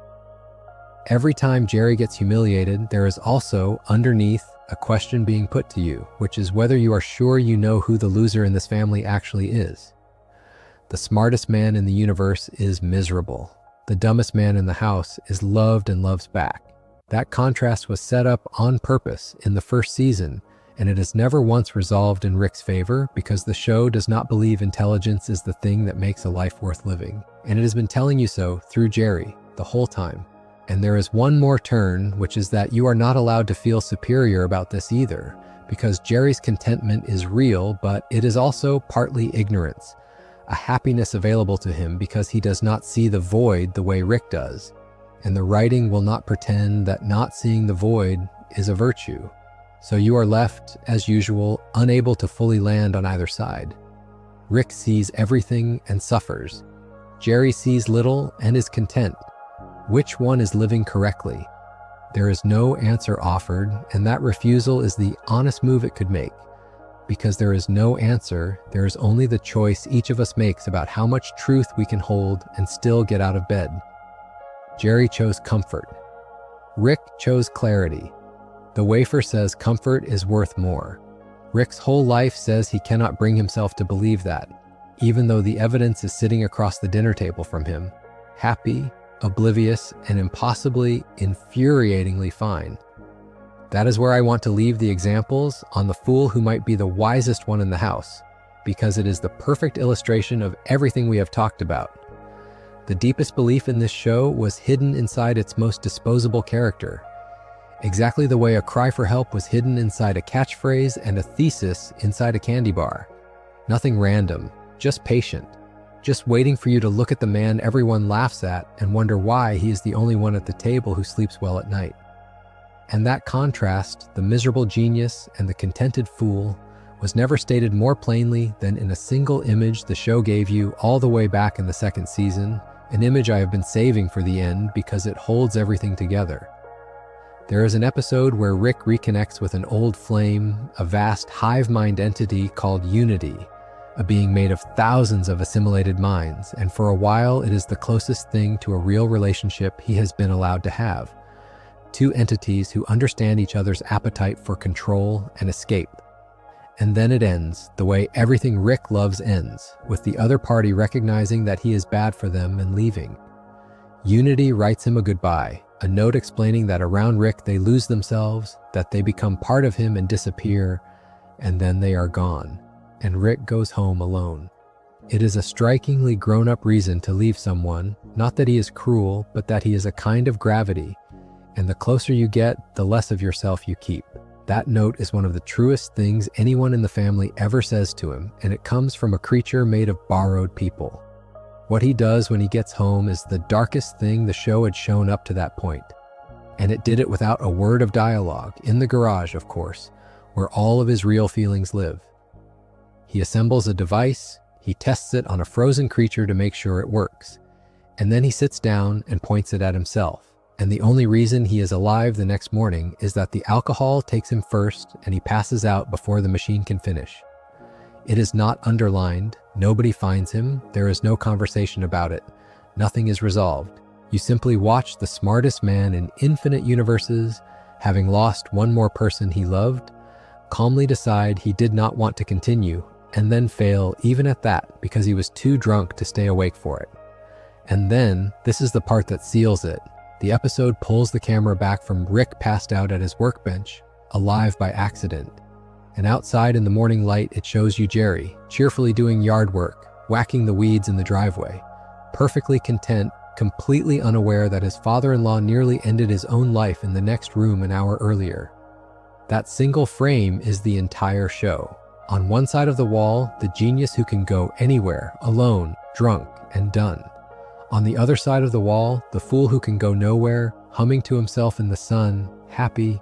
Both men were put in the same shot on purpose, in the second season, years before any of the grief underneath would be spelled out, because the contrast needed to be on the record early.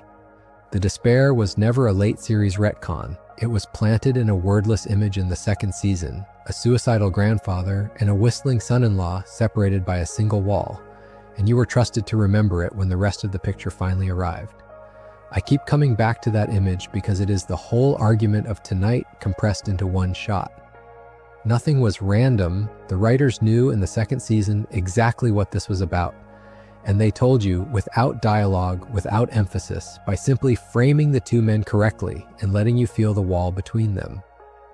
Everything we have talked about for the last couple of hours is contained in that one quiet morning, the pain hidden in the garage, the contentment kept outside it, and a show confident enough to say the truest thing it had by saying nothing at all. So that is the series, or as much of it as we can hold in one long night. A cartoon that spent 13 years being called random while it built one of television's most carefully load-bearing worlds on television, planting its pain in its jokes and its meaning in its throwaways, punishing its own callousness across the seasons, handing you the truth and daring you to believe it. It is a show about a man who could go anywhere and kept coming home to a garage, about a boy slowly turning into the thing that hurt him, about a family held together by love and duct tape and the occasional erased memory, and about the strange, stubborn idea, sitting under all the nihilism, that the ordinary life the smartest man in the universe threw away was the only thing worth having. I do not think it is random that a show this bleak became something so many people reach for in the dark at the end of a long day, to keep them company while they fall asleep. A story about people watching other lives to avoid their own became the thing we watch, and there is a warmth in that loop, not a cruelty, because sometimes the kindest human thing you can do is let a familiar voice sit with you in the quiet and remind you that even a universe that insists nothing matters was built very carefully by people who clearly did. And maybe that is the real reason the phrase "nothing was random" comforts us, more than any single callback or planted clue ever could. We come to a show like this because our own days so often feel random, one thing after another with no shape to them. And this is a world where it turns out the shape was there all along, where the throwaway becomes the payoff, where the joke you barely noticed was carrying the meaning the entire time. For a couple of hours, you get to live inside the feeling that everything connects, that the seeds get harvested, that someone was paying attention and keeping notes and would not let a single detail go to waste. That is not a small thing to offer a tired person at the end of a hard day. It is, in its own strange way, a kind of faith, dressed up in burps and portals, that the mess resolves into a pattern if you are patient enough to watch it happen. Thank you for spending this long night here with me on Paper Town. If any of this made you want to go back and watch the first season with new eyes, then it did its job, and I hope the next time you see that backyard grave or hear that catchphrase or watch a Meeseek smile, you feel the whole design humming underneath it. Rest well, let the rest of it go for tonight, and if you enjoyed the video, make sure to subscribe and I'll see you in the next one.